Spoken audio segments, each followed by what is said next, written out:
Somebody get Mr. John Wick over the timeout real quick, gang. Salute, man. Get Mr. John Wick over the timeout. Salute to everybody in the building, gang. It's most definitely Big Scope gang, a no gang, a don't bang. Salute to everybody rocking with me, man. What did I tell y'all last night, man? I mean, if you was in my show at the end, man, we said, who is next? Out of all these black billionaires, out of all these rich brothers, I asked y'all last night, I said, who will be next? We said, will it be Michael Jordan, LeBron James? Will it be, you know what I mean? Somebody said, a couple of people said Tyler Perry. Some people, I mean, it was a lot of names y'all was throwing around, like far as the next rich black man in the entertainment business, in the sports business, that would be thrown under the bus, or brand new accusations, sexual assault, rape, you know what I mean? Child, the R. Kelly charges. We asked y'all, who would be next? Tyler Perry? Nigga, it's your turn. Nigga, it's your turn. Smash the like button. Tyler Perry, nigga, it's your turn. Salute to everybody in the building, man. You did. Then salute to Queen Jackson. Why I need my ass? What did I do? They talking about Sco need his ass, but what did I do? I know you're talking about that thumbnail. Smash the like button. Medea, it's your turn, Medea.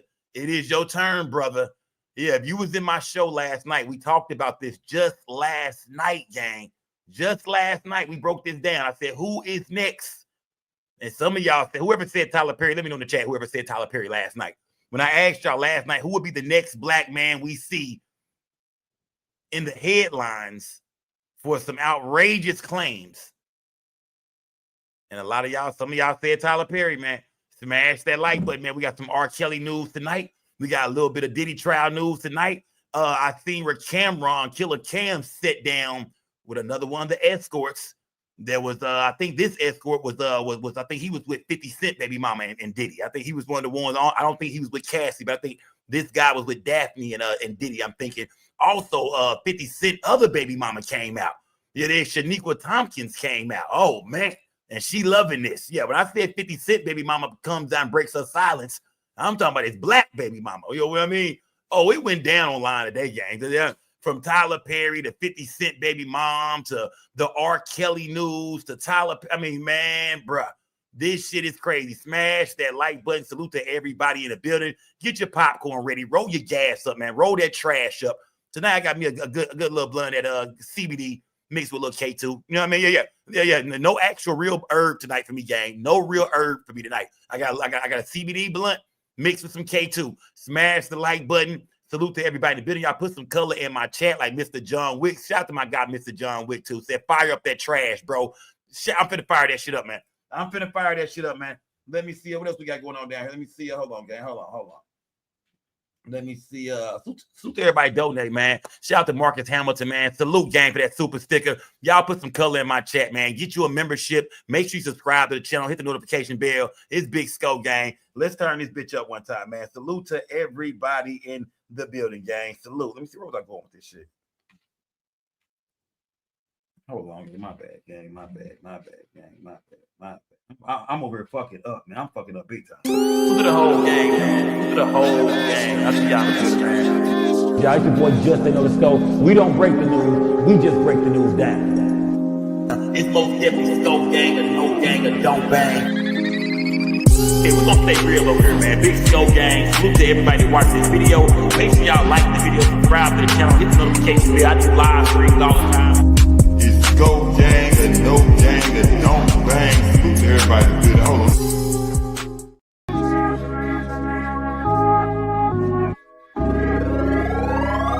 Hey, I keep it G at all times. At all times, keep it G at all times. I ain't lying, keep it G, that's all I know. Hustling, flipping dope. Salute to a real G when you see us step in the soap. I keep it G at all times. She with me at all times. All this money in this bitch, oh, can't you see it's all mine? I ain't got no 9 to 5 when you with me, it's all crime. In Frisco, bringing the bitches, what you see is all dime. In San Diego with 90 bricks, fly season all on my feet. Rest in peace, my nigga Guapi used to put us on plenty links. Rest in peace, my nigga Dre, he used to tell us go spend this shit. Go to LA, get some bees, make a box and it's in this shit. I've been flipping with Stony C, us niggas is getting rich. I'm feeling like Jake Prince, pull up in this step on shit. Clover G's is the mob, them the ones that I'm stepping with. Lil Flip put me on, so he the one who I'm repping with. I keep it G at all times. Salute to everybody in the building, gang. Salute. Let me see, I got my gas rolled up. Well, my CBD. I got my CBD and my K2 rolled up. I'm good. If I start acting weird tonight, gang, that's that K2 talking. That's just a little K2. Just a little K2 talk. Smash that like button, gang. Oh, it's me with the old school backdrop. You did hear? This go with the old school backdrop. You did? Yeah. Going old school scope.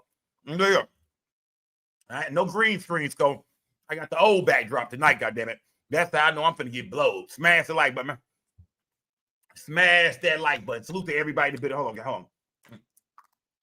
Gotta drink with my baby waters. Y'all be laughing at my baby waters too, man. Stop the bullshit, all right? I'm just not a wasteful nigga. You know what I mean? Well, I am, but I ain't trying to waste no H2O. You know, I ain't trying to waste no H2O. Shout out to goddamn H&K, man. Salute to H&K, man. Salute, gang. Salute. Yeah, I mean, yeah. Yeah, salute to everybody in the building, gang. Salute, man. Salute. Where do I want to go first, man? I got a few stories to break down, gang. We got a few stories to break down tonight. Where do I want to go first, gang? Salute to everybody in the building. Tyler Perry. You know what I mean, I'm not going to go right into that story, but the Tyler Perry situation. I don't think none of us is shocked that Tyler Perry is gay and no shit like that. Hold on. I hear my TV on mute. Hold on, guys. Yeah. I don't think none of us is shocked that Tyler Perry is gay or nothing like that. It's just to see it come out like this. It's like, wow, bro. White boy, man. What's his name? Derek Dixon from his show, The Oval. The Oval, I'm not for sure how long that the show has been on because I don't watch really none of the Tyler Perry shows he got out. But it seems like one of the actors he had on his show is coming out saying Tyler Perry been trying to. Man, hey, this button finna go crazy tonight, my nigga. Lady Beast, where you at, man? Is Lady Beast even in the building tonight? Lady Beast, are you in the building, man? Because I don't even know how I'm gonna stop this shit tonight, man. I mean, but I can't even talk without hitting that damn button, man. I can't even tell y'all what's going on with Tyler Perry without hitting that goddamn button, man. You know what I mean? Damn, man. Let me just hit it one shit. Gay. Let me get that out the way real quick. Let's just get that out the way. The man said Tyler Perry been trying to hit him for a while now. He said he even told a story about the actor told a story about spending the night at Tyler Perry's house. Gay. And he said when he spent the night at Tyler, yeah, Lady Beast, we finna break a record tonight. Don't go nowhere, Lady Beast. We finna break a goddamn record tonight, man. But yeah. My last $2. So here you go. Hey, salute, gang. I like shit like that. Toya. I like that shit. I like I just broke a chick. You know what I mean? Man, I just broke you. I'm like a pimpish. I just broke you. Last $2. Yeah.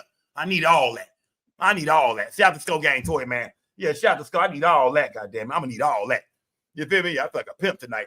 The white guy, the actor from The Oval, Derek Dixon, he told a story about going to Tyler Perry house. First of all, he spent the night at this man's house on several different occasions. You know what I mean? To me, that's awkward for a grown man to be spending the night at another grown man's house. Like, you know what I mean? I mean, like, ain't no women involved. Ain't like you went to your partner mansion and he said, hey, I got 10 chicks over here tonight, fam. What's good? Nothing. Just, hey, man, just dry ass them spend the night over here with me. Come on, fam. Like, come on, man. Is this white boy gay for pay? You know what I mean? Because this sounds like a money grab to me. I'm not going to lie to you, Tyler Perry. I know this is all some zesty shit, but the white boy told a story about going to spend the night over Tyler Perry's house, and he woke up to Tyler Perry sneaking in the bed. I don't know if Tyler Perry was butt naked or what. He woke up and Tyler Perry was, was sneaky nigga raising up the covers, getting beside him. I said, hold on, man. Ain't no goddamn way. Gay. I said, man, bro. But we got other stories to cover too, gang. We got other things to talk about. Before we break the Tyler Perry story down, we have to bring up other stories, man. We have to bring up other stories. Where do I want to go right now? Where do I want to go? I want to go here, gang. Let me see. I want to go here real quick too. Let me see. I got to go here real quick. Got to go here. Let me see. Some new news. Man, I ain't gonna say new news, but a new perspective on what's going on with the story that we covered last night, gang, about the man who unalived his girl, man, on goddamn Facebook Live. Well, it turns out been seeing the man that unalived his wife and unalived himself afterwards. Okay, y'all remember this story? We covered this the last 2 nights. All right, we covered this story for the last 2 nights, man. The story of the man who unalived his chick on goddamn Big Damu. Salute to my nigga for them 19 bricks, man. Shout out to Big Damu for them 19 bricks. Salute my nigga with the Skull Gang fit on the thumbnail. With the Skull Gang fit on. Salute my nigga. it turns out from what I'm hearing now, because a lot of information that's coming out that I don't know if it's true or not quite yet, but I'm hearing that the man didn't shoot the girl. He didn't stab the girl, that they actually fought and he beat her up and she just never got up again. Like they actually knuckled up through them hands. You know what I mean? Like she say she wanted to do sometimes. She said she didn't mind knuckling up with him. Well, this is an ex-coworker of hers who's telling, I guess some of the things she know. This is the girl that worked with her at Hyundai, and she's just giving her perspective on some of the things that she heard and that she know about. Smash the like button, gang. Salute to everybody. Been light some gas up, man. Subscribe to the platform, gang. I know everybody been seeing the man that unalived his wife and unalived himself afterwards. I used to work with the girl Zaria at Hyundai. So rest in peace to both people. This is sad, but personally, I do not feel like that man meant to kill that woman. And the reason why I say that is because she was found unconscious. She wasn't stabbed, she wasn't shot, or none of that. This is a known event. And that was the talk of the warehouse, them fighting, they toxic relationship. She thought it was cute. And that's what people do. They think shit like that is cute until it go too far. So y'all, they been fighting. They been doing that. They been posting that shit, going live, and people was going in on her best friend. The best friend said it in the status. If y'all know Zaria, y'all know Zaria like alive. In the live, what she saying, what they saying in the comments, This is unfortunate. It's sad, but this could have been prevented. That man is at the lowest point of his life, and a person is belittling somebody, antagonizing them, kicking them while they down. As an abuse survivor, if I'm afraid of my abuser, I'm not going to do that. Oh, wow. Oh, wow. How y'all feel about that, gang? Oh, wow, man. She basically blamed it on the goddamn girl. Yeah, she basically blamed it on the girl and said, let me look at part 2 real quick, gang. Let me look at part 2. Hold on. Let me look at part 2. Fight, and she said, let me put my... So this particular time, you know, y'all always fight, and she said, let me put my shoes on, let me get ready. You know, y'all live for this. Y'all live for people telling y'all need y'all on TV show, da-da-da-da. This time, this man is at the lowest point of his life. That's it. He just so happened to knock the girl out, and she never got back up. That's why I feel like he truly did not mean to kill that girl. He didn't stab her. He didn't shoot her. They fighting like they normally do. The shit just went too far. The girl was found unconscious. Once you're unconscious for after a certain amount of minutes, I don't know, I think it's like 7 to 10 minutes, that's it. And so everybody bashing the man, trying to make the man look like a bad person. He got some fucked up ways, but y'all knew that already. Like the girl said, you know everything about this man. You knew this before, but you chose to stay and embarrass him and kick him and humiliate him. And you the big dog, and you the boss, and you know, and she not no small girl. She taller than him, and she was bigger than him. So, you know what I'm saying? You trying to be a threat to a man. Men don't handle shit the way women do. Women go, somebody, they gonna click out. And as an abuse survivor, like I said, if I'm afraid of somebody that's abusing me, my life is possibly in danger. They was going in on the best friend. The best friend even said it. Y'all know Zaria like alive. Why nobody took her last status serious? If she was so afraid for her life, nobody took that shit serious, because they know people be wanting attention on the internet until it goes too far, and that's all this was. Getting my lick back went too far. Attention seeking, whether it's negative or positive, the shit just went too far. That's it. And that's why I say people be doing shit, they don't know what they be doing. Just like if you go down my page 5 months ago, and I said I love when bitches think they could bully me at work. That shit don't never go how they think it's gonna go. And then that's when I dropped my song. Y'all do the math to put 2 and 2 together. People be doing shit. She sound like a op. That's what this is. This girl is the op. She used to work at Hyundai with this girl, and she don't fuck with this girl. That's why she's saying that, man. This is crazy, man. Boy. This shit right here. You can't make this kind of shit up, man. And shout out to Mrs. Parker, man. Miss Parker, where the fuck have you been? I forgot your ass was even a moderator. When I see you at a ranch, I'm like, who the fuck is this? It's Mrs. Parker. We ain't seen your ass in forever. You ever come up missing like that again, I will be taking your motherfucking ranch, girl. Yeah. I need you talking your shit over here. We missed you, goddammit. Salute the goddamn Mrs. Parker, man. Yeah. Don't you ever go MIA like that again. I'm on your ass. Smash the like button, gang. Smash that like button, man. Let me shout to Heat 099. Salute, gang. Like that gas up, man. Salute, gang. Salute to everybody in the building, man. Salute, gang. Yeah, you ever go missing like that again, god damn it. Smash that like button. I ain't seen you in months. Smash that like button, gang. Smash the like button. But like I was saying, it seems like this young lady used to work with the girl who her husband killed her on Facebook Live. You know what I mean? It sounds like they got into a fight. I guess he didn't shoot her. He didn't stab her. But for him to put them paws on her and kill her, he must have been hitting her with some motherfucking, you know, I mean, them baseballs. Just, I mean, he must have. That's not funny at all. And that's not funny. I'm just saying for him to kill this woman with his bare hands with them knuckles, that means, yeah, he was on her ass like a nigga. He was getting low, nigga, uppercutting and shit, nigga. With we, you know what I mean? He broke out his best shit for her that night. She said she liked fighting him. She did say that on the live. She said, hey, I be asking him, do you want to fight? I took out my braids one time just to fight this nigga. I took my hair down just to fight this nigga. So she did say that she liked to kick and punch, and you know what I mean? She down with the punches. She want to punch on the nigga. She said that. And yes, she was about 6 foot, looked like, about at least 5'10", 5'11". That nigga looked like he was about like 5'4", 5'5", 5'3" type shit. So, but you know, in fights, height don't matter. A lot of times, you know, strength and strength matters a lot. Height, I mean, you got a little reach, but if that reach ain't stopping shit, then what does it really matter? He's still a man, she's still a woman. You know what I mean? So he must have been really fucking her up. But this girl right here used to work with her, did not like her, and said, bitches can't bully me. And it sounded like she actually dropped a diss track on that girl. That's what it sounded like to me. I could be totally wrong, but she's saying put 2 and 2 together. She said about 5 months ago, I put out a post saying, you bitches try to bully me, and then I dropped a diss track. Where do anybody got this girl diss track? If you got that diss track, let me know, goddammit.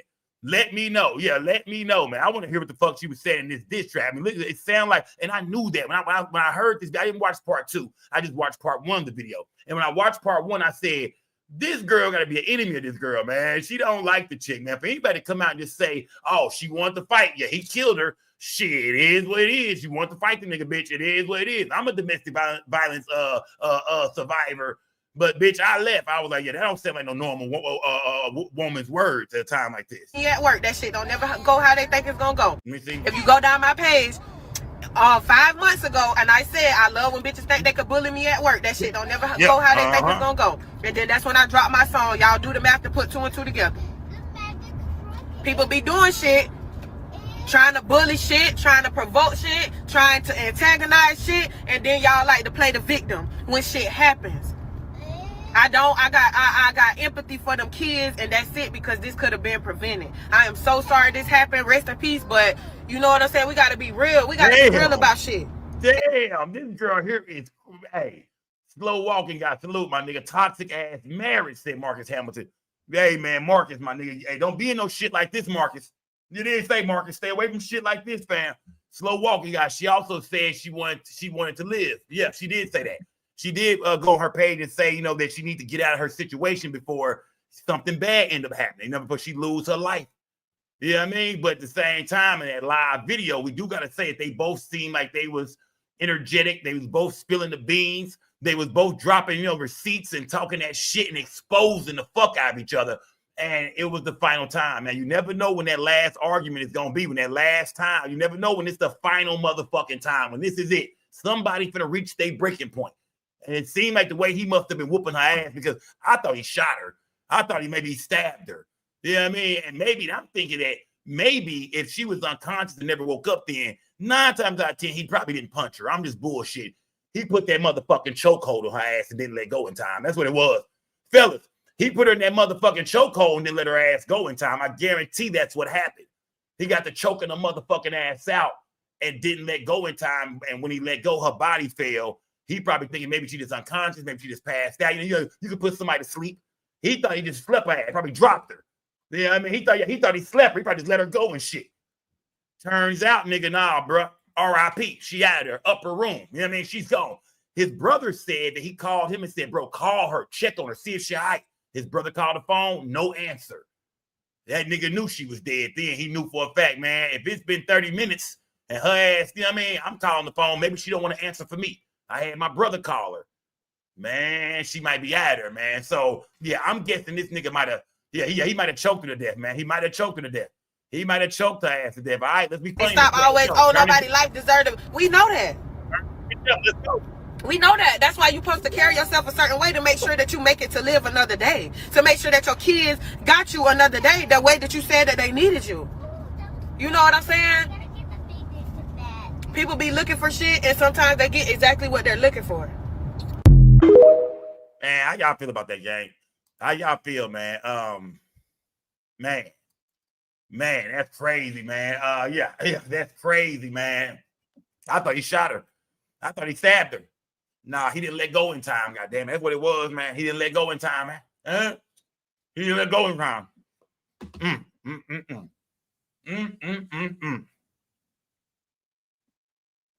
God damn. God damn. Some people in the chat saying she right. Let me see. Some people in the chat saying she right. Let me go. I gotta open my Facebook back up. Hold on, gang. Hold on. Let me open my Facebook back up again. Let me see. Hold on. Let me see. Sandrea, what's the girl name who we just seen? I see her Raven was asking what's her name is. What is her name? What is her name? Let me see. Hold on. Let me see. Let me bring me this thing about the training. Let me see. There's a lot of shit that took place, man. The ex-wife, Duchess, mentioned on the live and said he was turning the wife every way, but has spoken. Apparently, she is saying he was making his way back to her. Okay, that's the most. Let me see. We already seen that. Let me see. Smash that like button, gang. Let me see. Where is that video at? Where is that video at? Let me see. Hold on. I didn't want to be on this too long. I see where the stepson had something to say. Let me see the Frenchman stepson. The stepson got to be a little baby, though, right? Like a little kid. I mean, like what, like 10, 15, 12 years old, some shit, 8 years old. How old is he? He got to be in the picture. He was like 7, 6, maybe 6 years old. Where is that video at, though? Where's the statement at? I don't see it. I don't see it. Let me see. Hold on. Is this it right here? Hold on. Let me see. Salute to everybody in the building, gang. Salute. Okay. This is 3 months ago. Okay. Cass, that's her name. Cass Nicole. Shout out to my nigga Stone, man. My nigga Stone found that. Okay. So this is the girl she used to work with. My nigga Fly. Shout out to my nigga Fly Season Stone, man. That nigga found that shit fast. Salute to everybody. Let me see. Hold on. Salute to everybody, man. Salute to everybody in the building, man. Let me see. Shout out to Sandrea, too, because she been doing her thing behind the scene, y'all. Sandrea, you been doing your thing behind. She been sending me all this shit, man. Salute, gang. Salute. Let me see. Here's the video, though, gang. Here's the music. Let me see. Here's the music video right here. Here. I think this is the diss track. This is the diss track that the girl who passed away, her husband killed her on the live. This is the diss track that her coworker put out, the girl who we just seen talking. This is the diss track.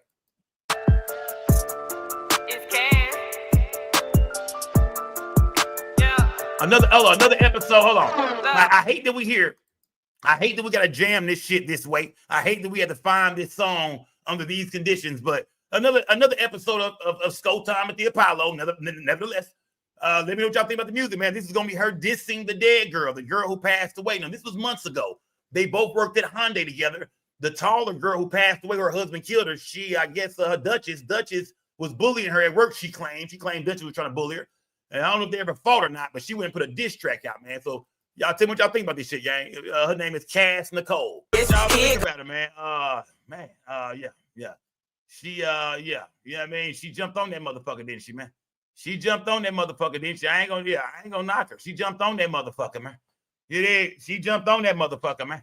It was straight. I hate that it's I mean, I didn't really hear the disses. I guess she just talking to, she was talking to all bitches, but mainly old girl who passed away, Duchess. This was a Duchess diss, she said. She said Duchess was trying to bully her up at Hyundai at their job they worked at, and she went and dropped the motherfucking diss. So I hope you threw them paws. I hope you run straight to the booth and you get your ass bullied and beat up, or you're getting jumped on at work and shit. Either way, rest in peace to Duchess, man. I think it's crazy to see this girl get murdered by this man. And it seems like the whole internet, not the whole internet, but a lot of people are shitting on this young lady, man. A mother of two. You know what I mean? And people are coming out saying, hey, man, she was begging for it. Hey, she was asking for it. When she brought up old boy Udi or Odie, when she was bringing up some shit that sounded like it was going to turn into a murder case or some shit like that. Some people say down low. Some people say it was going to be a murder. But it seemed like she was finna say some shit that was, really finna, really finna either jam that nigga up or expose the shit out this nigga. So, and he warned her. He said, bitch, you do it, you're going to die. You know what I mean? We didn't hear what she was going to say because she never said it. But yet and still, when they got off that live stream, it's clear as day, they end up tearing that motherfucker up. And he left that motherfucker with her body laying lifeless over there, jumped on the road, got to making phone calls and shit. They said when the police, I guess, tracked him down, he blew his brains out. So it's a sad situation, man. I mean, these are two people who had a child together. Like I said, it was once in love. And it's crazy because you look at all these stories. You look at Cassie and Diddy. You look at, now let's take them the fuck out of it. Look at 50 Cent, his first baby mom. And I mean, just look at all these people that once upon a time was in love. And now they just fucking hate each other, or end up killing each other, destroying each other, getting each other locked the fuck up. It's like falling in love is almost the worst shit you can do these days, guys. You're there talking to fellas only. Falling in love is the worst shit you can. All right. Let's keep it moving, gang. Salute to everybody. Been a big joke. Put that trash in the air, my nigga. Put that trash in the air, man. Her name is Cass Nicole. Swear to God, performance video, man. I might have to go find old Cass Nicole. Some tell me she might want some clout. Cass Nicole might pull up tonight, goddammit. If you know her, go drop somebody, clip this and go drop this in her inbox and let them know we looking for you. Yeah, y'all clip that. Find her on Facebook or Instagram. Drop this in her inbox and let them know. Just say no. The SCO is looking for your motherfucking ass, Cass Nicole. I got a record deal waiting on you. I ain't gonna say all that. Smash the like button, gang. Smash like, but either way, man. Rest in peace to Duchess. Rest in peace to the Frenchman. You know what I mean? Some people are saying it was an accident now. I mean, he didn't shoot her. He didn't stab her.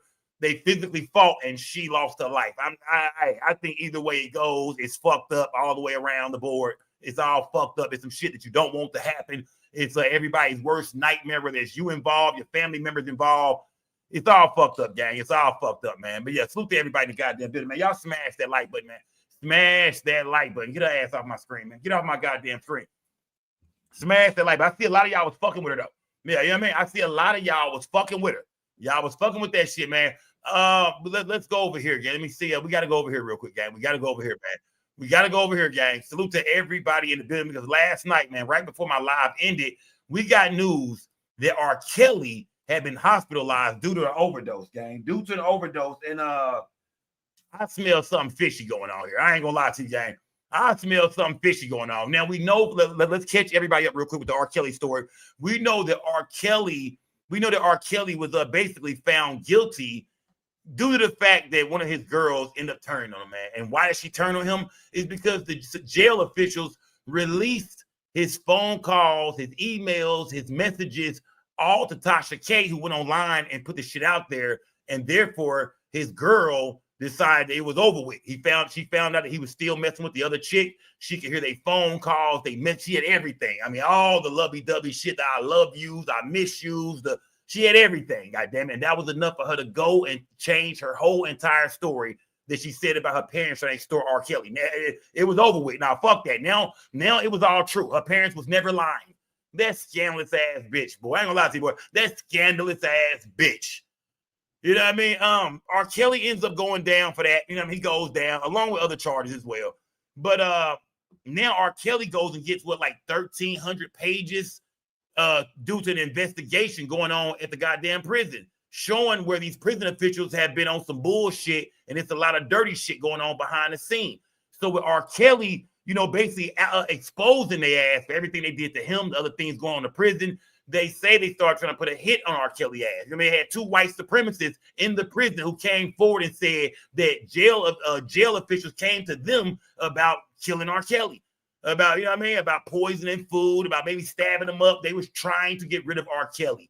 Therefore, R. Kelly attorneys came out and said, we have to release this nigga. His life is in danger. The prison is corrupt, and we got to get R. Kelly out of there.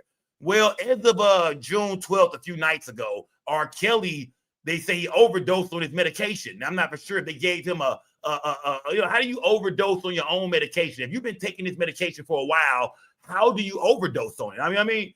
I'm confused on what they're trying to say happened to R. Kelly, but I know R. Kelly was rushed to the hospital, or they tried to take him to some kind of jail hospital, some kind of facility in the jail within the prison. And I guess they realized we got to really try to save him or some shit. They took him to a real hospital where his attorney showed up, and they feel like it's some funny business going on. They feel like this is an attempt on R. Kelly's life. They trying to carry out exactly what R. Kelly said they was going to try to do, and they trying to kill him. Now, what a coincidence this came out, because right around the time where we just now hearing about the news about all this shit with R. Kelly, about the prison trying to kill him, right when that news comes out, here it is a week later, and R. Kelly is dying. He did an overdose on his own medication. They saying that maybe they gave him some kind of lethal dose or, you know what I mean? So I'm trying to figure out, how did he take this medication? If you've been taking this medication, did you not know how much to take, or what kind of medication was it? They poisoned the medication? What could they have done to get R. Kelly to overdose on his own medication? Smash the like button, gang. Also following breaking news out of North Carolina about singer R. Kelly. The artist, whose legal name is Robert Sylvester Kelly, was rushed to the hospital last week after allegedly overdosing on sleep and anxiety medications given to him by prison staff. In court documents, lawyers for the singer allege that staffers at the federal prison are trying to kill him. He is serving a 20-year sentence after being convicted of racketeering and sex trafficking in 2021. Joining us now, NBC's Shaquille Brewster with the latest. So, Shaq, what specifically are R. Kelly's lawyers alleging here? Hi there. Well, you listed that big claim from his team, essentially that prison officials are trying to kill him in order to cover up misconduct. And this really all goes back to filing an emergency motion from his team last week in which they asked the judge to release him from prison and move him to home confinement. It was in that document where they had a declaration from an inmate who signed a statement saying that the official transferred him to Kelly's prison with instruction to kill the singer who is... That was the white supremacist who said he was transferred from another prison on a mission to kill R. Kelly. Remember, 2 different white supremacists came out. One that was even on his deathbed. One that's ill as shit. You know what I mean? Has a terminal illness, and he came out and even said that, yeah, they tried to put me up to killing R. Kelly too. You know what I mean? Do y'all think these guys were paid off? Do y'all think this is R. Kelly's team behind this shit? Do y'all think that with this news coming out about all this, that R. Kelly team said, look, they not buying it. We gotta do something, nigga. It's time for you to almost die.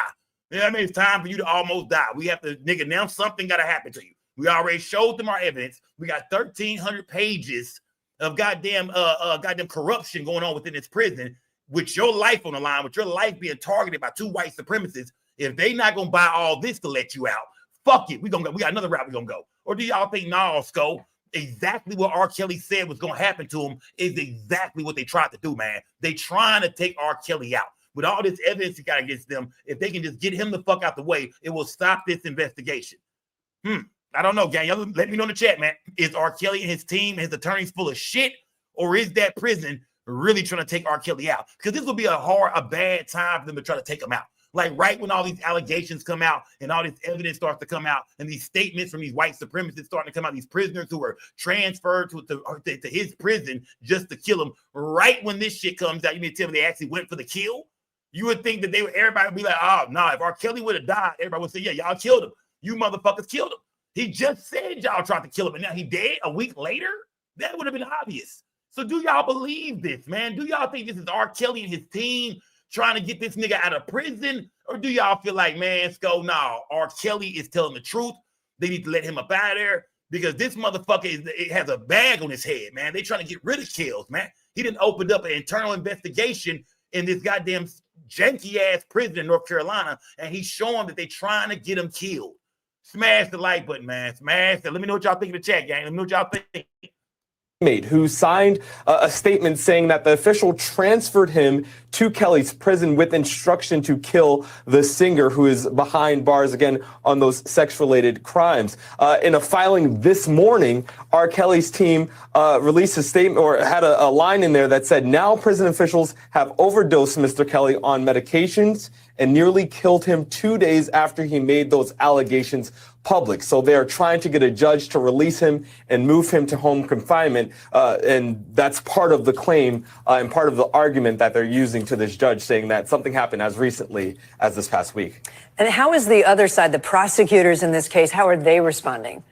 Yeah, from the original documents and from that original motion, they pushed back fairly aggressively, calling the claims deeply unserious and theatrical, a fanciful conspiracy. It said it makes a mockery of the harm suffered by Kelly's victims. I want to read a line from their reply motion to some of those original claims in which they say Kelly refuses to accept responsibility for years of sexually abusing children and is using this court's docket to merely promote himself, despite there being no legal basis to be before this court. They're also making a legal argument that essentially the court that Kelly's team filed this emergency motion in front of, they don't have jurisdiction to do anything in North Carolina where Kelly is being held.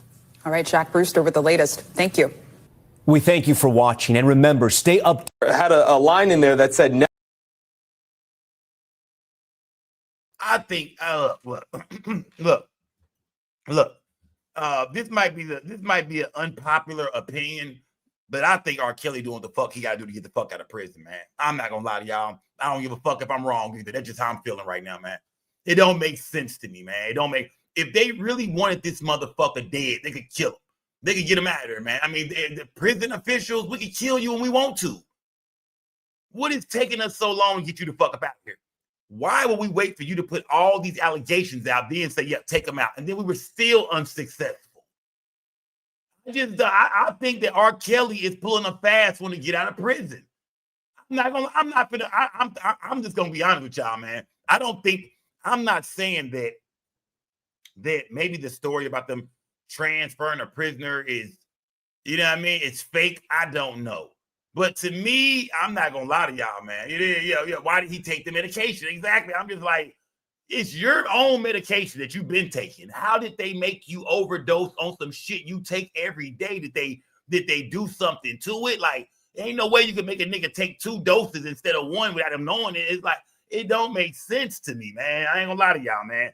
We seen Tory Lanez team try to do it. Now, I do believe Tory Lanez was stabbed up. That was all real far as the situation, but whether somebody put a bag on his head or not, whatever it was. But right after he gets stabbed up, what happened? All of a sudden, Kelsey's driver, her security guard came out with this. I got something I got to tell y'all, man. I got some shit I got to let y'all know about, man. I overheard a conversation with Kelsey saying that she shot her. I'm like, what a coincidence. I understand that Tory Lanez's family is terrified. They feel like his life is on the line, in danger, in prison now. So they want to get him up out of there by any means necessary, like they've been trying to do. But you notice the minute some shit go down, you know what I mean? And I mean, shit gets 10 times worse within the days. So Tory Lanez gets stabbed up. Then all of a sudden, Kelsey people, we got some shit that can free him right now. Let's get him up out of there. No, good try, Tory Lanez's father. Good try, my nigga. I mean, that's my son. I try the same shit. I would have paid that nigga off too. But I don't with this R. Kelly shit. I don't care what y'all think. I don't believe this nigga. I don't believe it. I just don't. It's just too fishy to me. He overdosed. You was better off letting somebody stab you up 2 or 3 times. You should have told somebody, look, fam, don't hit no arteries. Just stab me in my arm, stab me in the back, stab me on top of my guy. Remember, leave the blade on top of my head. I'm going to come out bleeding and crawling and shit. That would have been better, Kels. This overdose shit, I don't know about, man. I just don't know about, because it's not like they actually feed. I mean, if he's taking some kind of pills, which I'm guessing we all know there's got to be something in a pill format, in a pill form, you know how much to take. How did they make you overdose? They gave you too many pills? Like, nigga, how many do you usually take? Yeah, what is this? Do we know what this medication was, Jay? Do we know? Somebody said, Uncle G said fentanyl. Okay, so you feel like they overdosed him with fentanyl. They found his medication and they went and remixed the bricks. So remember what you're saying when you say fentanyl. You think they dipped the pills in some fentanyl and gave it to him, or they went and remixed it and pressed up their own pills and put fentanyl in them? Like, let me know how you think it happened, gang. I mean, I don't know. I mean, maybe they gave him some fake pills. Maybe people are saying, yes, go. They switched out the medication. They gave him some bad pills instead of the normal pills they give him. I don't know. I don't know. I'm trying to figure it out, man. I mean, yeah. They remixed it, swapped the pills, Mouthpiece said. Okay, so people think that they re-swapped the pills. They pressed up their own fentanyl pills. They got a hold of some fentanyl pills that look exactly like his medication that's been prescribed to him. And they fed him some bullshit medication to get him the fuck up out of here. Okay, yeah. I see somebody, Kenmo. Anything is possible. It's just, I think the timing is just kind of crazy. You know what I mean? The timing is crazy. It's like these jail officials, these prison officials got to be the stupidest motherfuckers on earth to wait a couple of days after his big investigation hits the media to say, okay, let's kill him now. We could have done killed him, but let's kill him now. I'm just a little confused by that. Maybe they are that fucking stupid. And maybe this investigation that he launched on the prison, maybe it did make them that upset. Maybe the prison official said, motherfucker, we've had enough, nigga. We've had enough. You see that statement they put out? That statement was some, boy, that statement was I mean, god damn, that statement was crazy. Look at that statement. Kelly refused to accept responsibility for years of sexually abusing children and using this court's dockets merely to promote himself, despite there being a legal basis to be before the courts. That's crazy, man. They went straight to the child molester. This nigga is a child molester, man. Fuck is wrong with y'all? This nigga went down on child, you know what I mean? Poor, you know, y'all know the word, on that CP. He went down that CP, man. Don't believe this motherfucker. He trying to do whatever he can to get out of prison. Because how long Kel's been in prison, y'all? Can anybody in the chat tell me that? How long has R. Kelly been in prison? Nigga ready to go home. I'm going to say that, man. That nigga ready to go home. How long has R. Kelly been in prison? Do we know? What, 10 years, 8 years, 15 years? How long has R. Kelly been in prison? Can anybody in the chat tell me? How long has R. Kelly been in prison? 8 years, 9 years, 7 years, going on 7 years, huh? Yeah, 5. Somebody said 5 years, 7 years.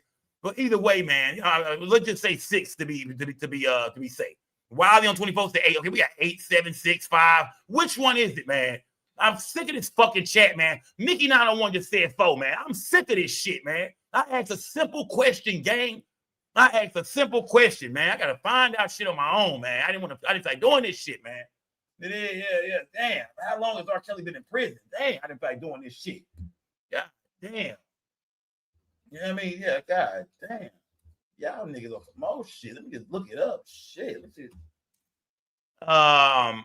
Kelly's been in prison since 2022. Okay, but you know what I mean? He was convicted in 2021. So yeah, so he's been in prison about 4 years. I'm gonna say, y'all, probably about 4 years. Yeah, he been in prison about 4 years. You know what I mean? Yeah, 3 or 4 years. Not in Narcos. Yeah, you know what I mean? Yeah, okay. He's been in prison about 4 years. It seemed like. You know what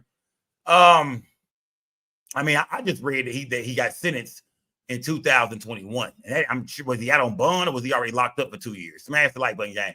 Smash the like button. Either way, man, R. Kelly is all right. His legal team is speaking out and they saying, once again, we got to get R. Kelly the fuck up out of there. You did. Once again, we got to get R. Kelly up out of there, man. Salute to R. Kelly. Okay, we're going to say he's been in prison for 5 years, gang. 5, 6 years. Okay, bet 5 years. 5, 6 years he's been in prison. Yeah. I mean, but nigga, you ain't done no real time yet, fam. You could at least pull this shit when you got the year 10, nigga. You got some time to do, nigga. Yeah, you got, and he trying to get about that whole extra early, fam. Bro, your charges are crazy, my nigga.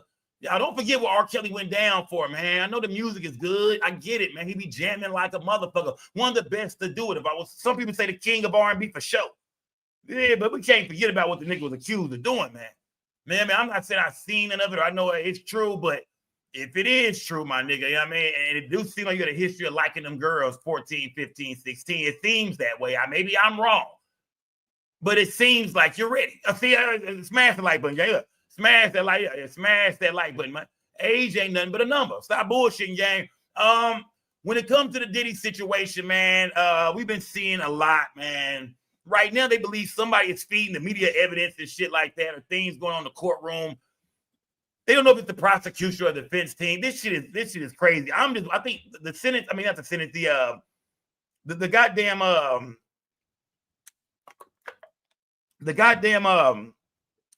what is the last day in court, gang? When is the last day in court, man? Because this shit got to be coming to an end, gang. I'm ready for this shit to go ahead and get the fuck on, man. I'm getting tired of the goddamn Diddy trial, man. I ain't gonna say I'm tired of it, but yeah, let's just get down to the final decision, man. You know what I mean? Yeah. Let's just find out what the fuck is going on. Yeah, let's just find out what is going on. Let's just get to this shit, man. They're supposed to be wrapping up soon. Yeah, it's true. They need to wrap this shit up, gang. Wrap it up. Wrap this shit up, man. We've seen and heard enough. Well, I ain't gonna say seen, but we've heard enough, I think, man. Wrap this shit up, man. Escorts have been coming out left and right, man. I mean, escorts have been coming out left and right, speaking on what's been going on, or speaking on what went on in these freak offs and these hotel nights. And I haven't watched this one yet, but I've seen it online. I've seen where Cameron did an interview with a guy, you know what I mean, with another guy. I forgot what the guy's name is, but another guy has come out, man, and Cameron did an interview with him. And I wanted to look at just a little bit of this, man, see what was going on with this shit, man, because Killer Cam, for some reason, keep finding all these escort niggas, man. Yeah, Killer Cam keep finding all these escort niggas. And these, Cam doing interviews kind of different. Cam is not like the news, none of that shit. Cam talk to niggas like they in the motherfucking barbershop, like they in front of the corner store. Like niggas in the hood just chilling and shit. He asks niggas the questions people really want to know the answers to. So he done found enough. What's the guy name? I forgot what the guy name is. The guy name is Rico. What a coincidence. Cameron is interviewing a nigga named Rico. If you know, you know, goddamn it. If you know, you know. What a coincidence that Cam is interviewing a nigga named Rico. If you know, you know. Smash that like button, man. Let's hear from another one of these escorts who was involved in these motherfucking Diddy freak-offs, man. Smash the like button. Which we can't really get into, but that's somebody's baby mother. But this the nigga who fucking the Jane Doe bitch with Diddy, that's gonna be, who's supposed to be the bitch. That's gonna be 50 Cent baby mama. They talking about y'all. They talking about 50 Cent's baby mom. I want to get that clear. They talking about Daphne, man. They talking about 50 Cent's baby mom. This is gonna be the lady he's talking about. He's not talking about Cassie, I don't believe. We knew Cassie. He's speaking on the Jane Doe, 50 Cent baby mom.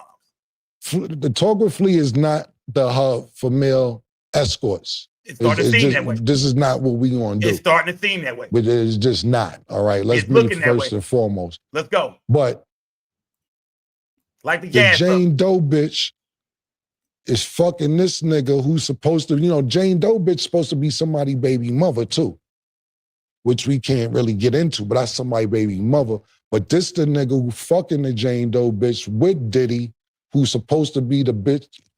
It's crazy, but we gonna bring the nigga in. The nigga name is Rico, and we gonna interview him right now. Yo, Rico, what's up, baby? Fresh off trial. Man, what's happening? I'm blessed. I'm blessed, my dude. How you doing? Shit, everything. And first of all, so this is Rico right here, y'all. This is the male escort who was, who was hired by Diddy. You know what I mean? To come to these freak-offs and to Diddy set back. And this is another nigga who Diddy set back in the corner with the cam. Don't forget what was going on here, gang. This is a straight, how y'all said, cuckold. This is straight cuckold action right here, man. This is another nigga who pulled up for the cuckold hirement. I mean, he got hired to be the cuckold. You know what I mean? The knock down Diddy chick while Diddy sit in the corner with the blue magic. You know what I mean? Back there going crazy. Hold on, ain't no motherfucking way, man. Hold on. Lady Beast, where you at, Lady Beast? Ain't no gay. Smash that like button. Okay, Nikki 901. Don't be jumping the gun, Nikki 901. Sco3, what's good? It is. Yeah. I'm not saying this man is gay or not. I don't know. I have no idea if I don't know what these dudes are. But the nigga's still wearing 2 hoop earrings.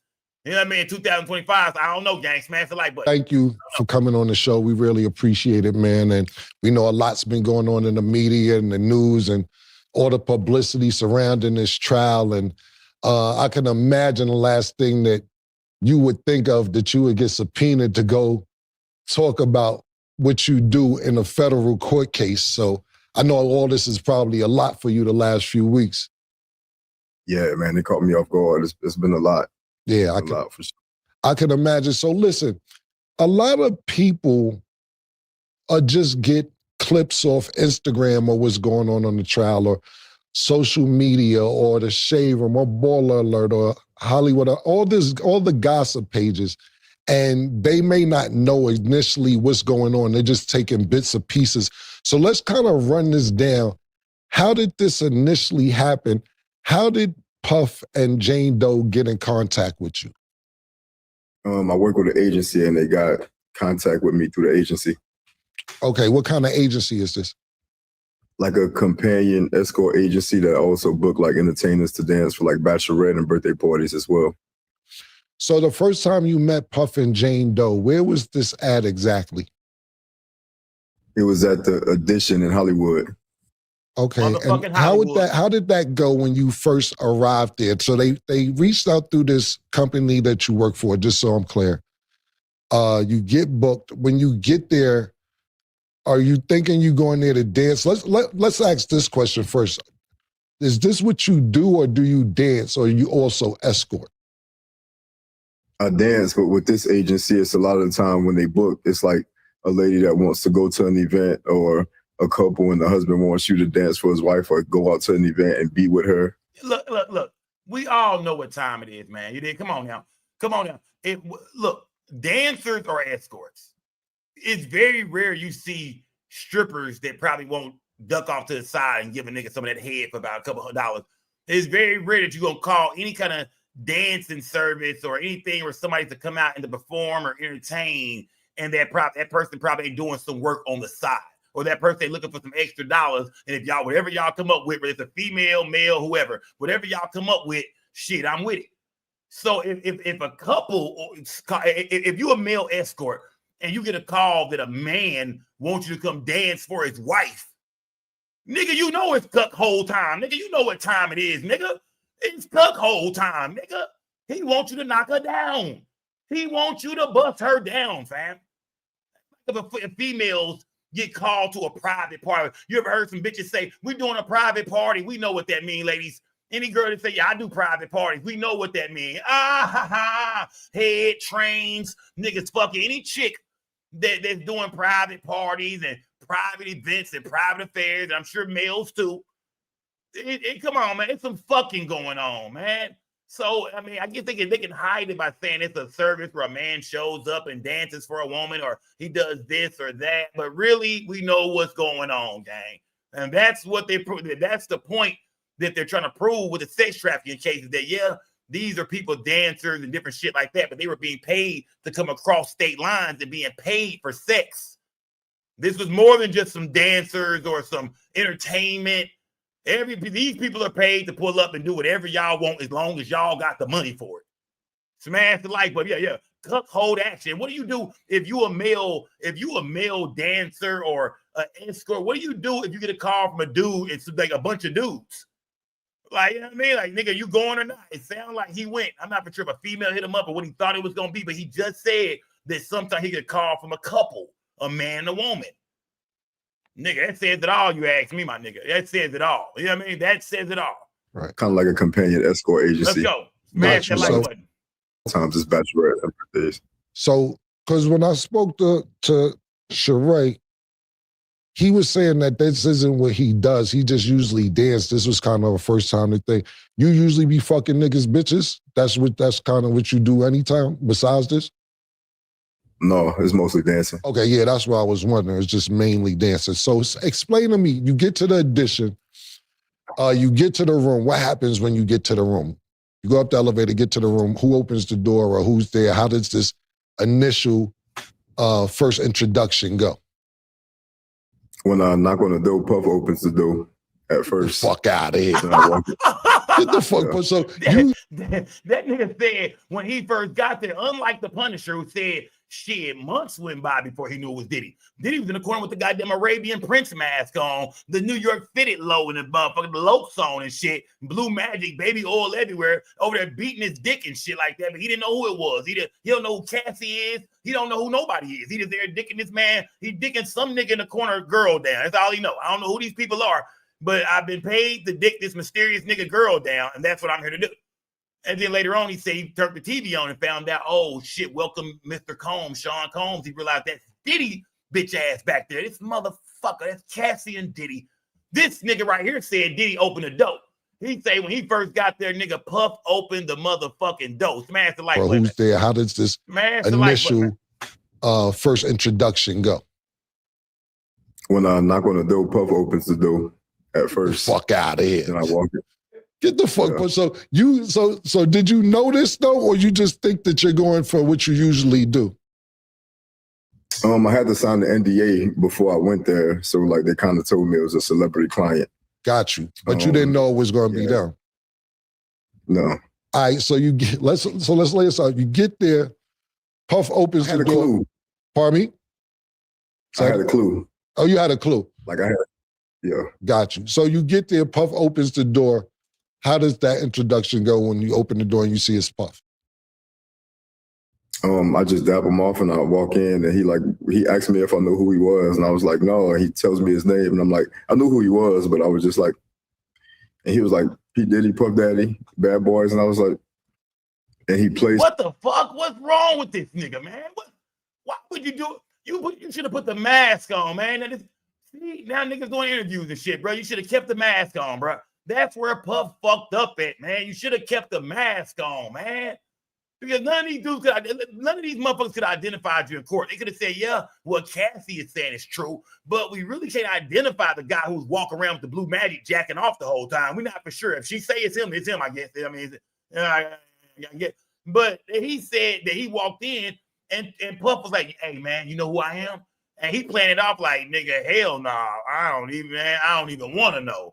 And Puff, nigga, Diddy, Brother Love, Puff Daddy.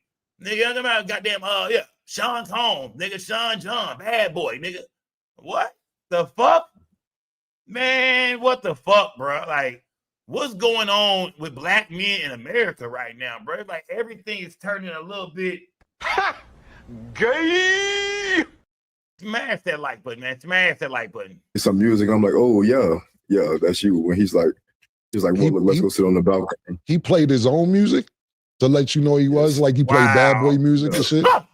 He started dancing and shit. He just played the music when he just played the music. I was like, oh yeah. All right. That nigga Cam tried to be funny. Cam, that nigga started dancing and shit. Bad boy.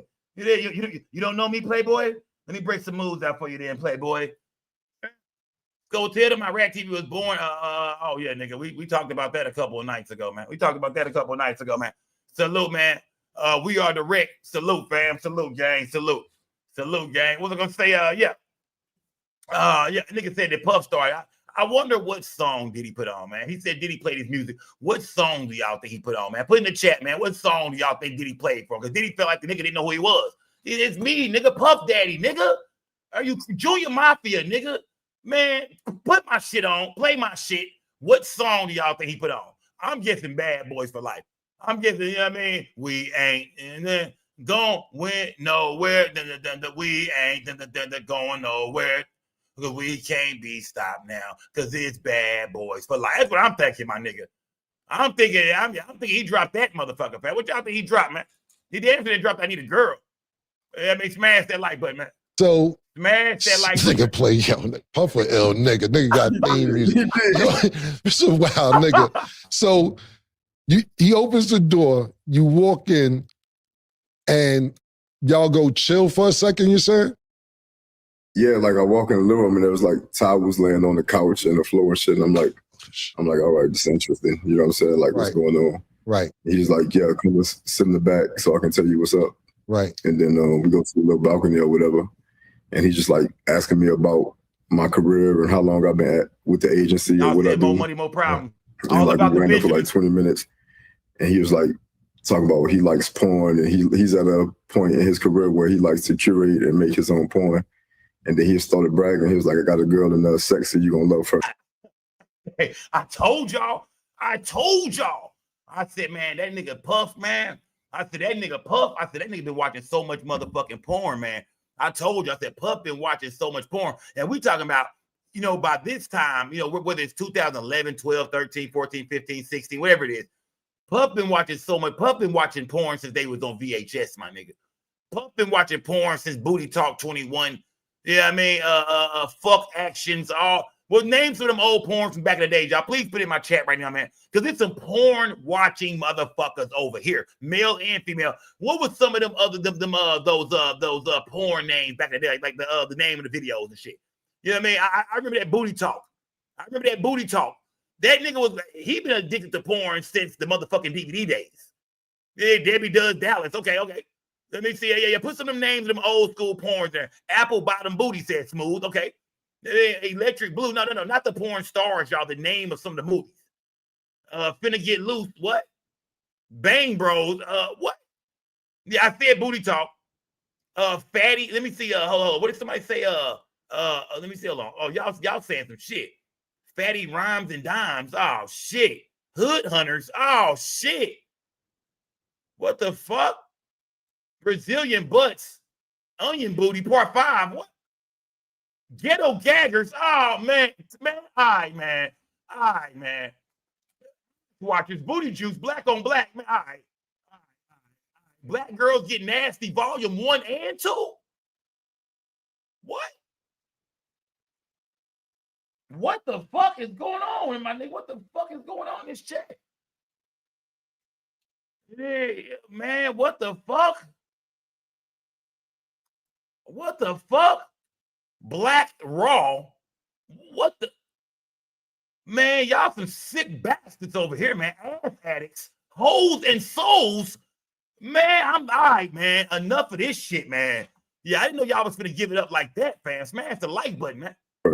God damn. And then he tells her to come out. And she comes out in like lingerie. And we just like chill and smoke for about 30 minutes. And he was like, this is what I want to do. I want you to stand talking to her, I want her to stand at the end of the balcony. And like, it was like, all right, she's in the bar you walk in and y'all just meet, and he tells her action, and she just goes to like playing it, like, So hey, how you doing? What's your Diddy name? So I'm like, all right, I'll just play the role, you know, and So, we do that right. for like. So when you show up to fuck Diddy, bitch, he got a whole script laid out for you. Okay, this is what we're gonna do, man.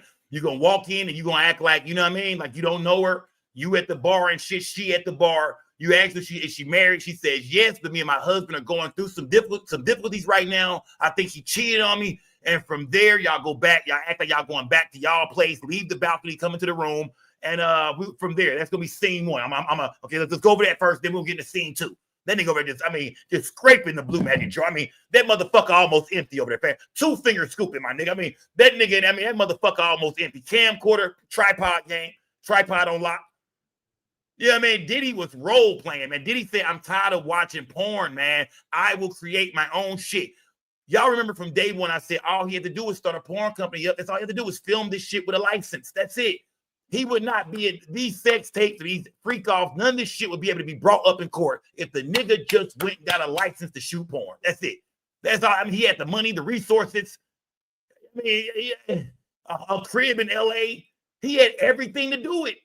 You famous, you can get all the girls you want, or all the dudes. Hold on, goddamn, ain't no motherfucking way, goddamn it. Gay. I mean, but he had the resources to do this. So to me, it's like, bro, you should have been a porn director, Puff. Yeah. So get to the addition. God damn, Puff opens the door. He says, you don't know who I am. You tell him no. He start playing bad boy music. Walk with you to he said like 3 different names. Diddy, then start playing the music. Yeah, then start playing the music because you like, whatever, I'm here for work. Then he sits down and tells you that he wants to curate a porn and then tell you what the porn scene is. So he's directing this fantasy, basically. So y'all was at a bar, and so technically in his brain, you just meet his shorty at a bar. Yeah. Got you. But he laid this out to you before Jane Doe came out. No, he told me that, but when she came out, he like said what he wanted it to be while she was sitting right there next to him. Right.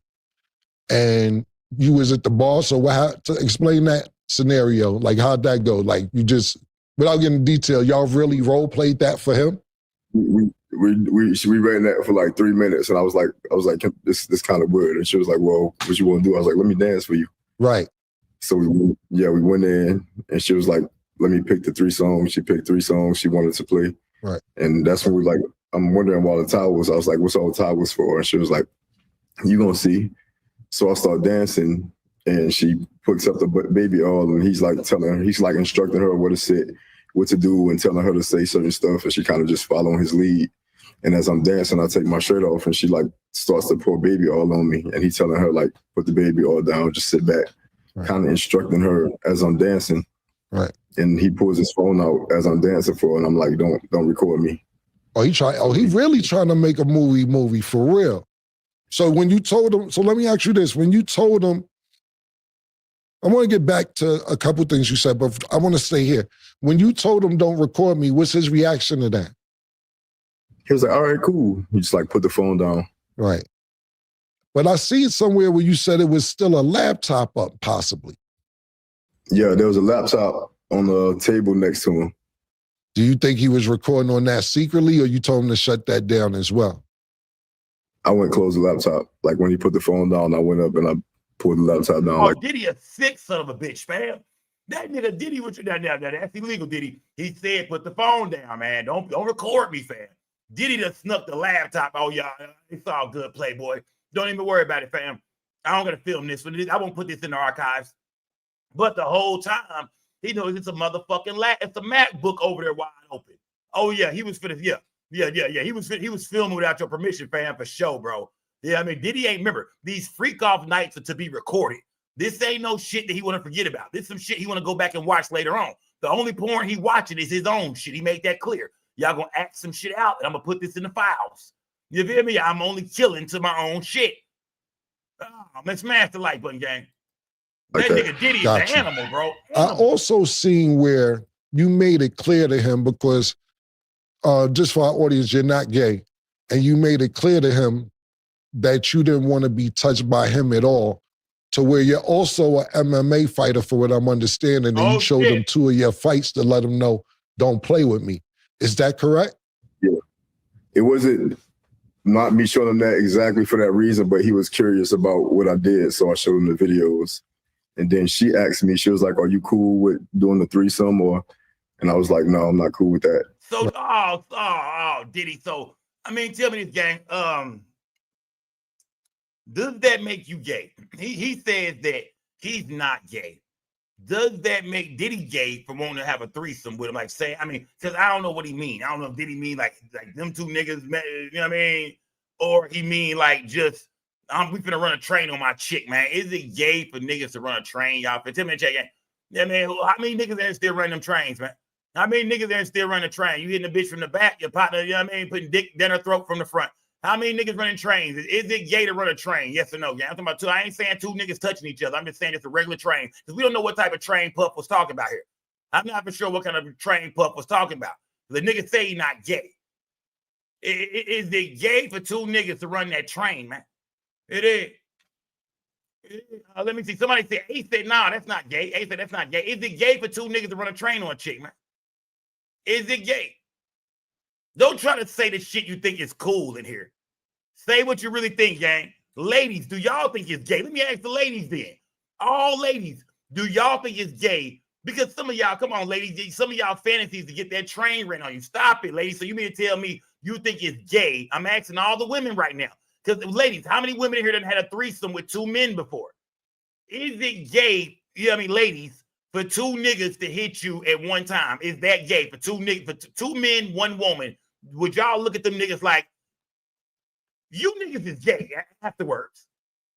Smash that like button, gang. Lady, okay, lady, I see what you're doing, Lady Beast. I see how the gay count go now. You every time I say it, I thought I hit the button. I finally understand tonight, gang. You're right.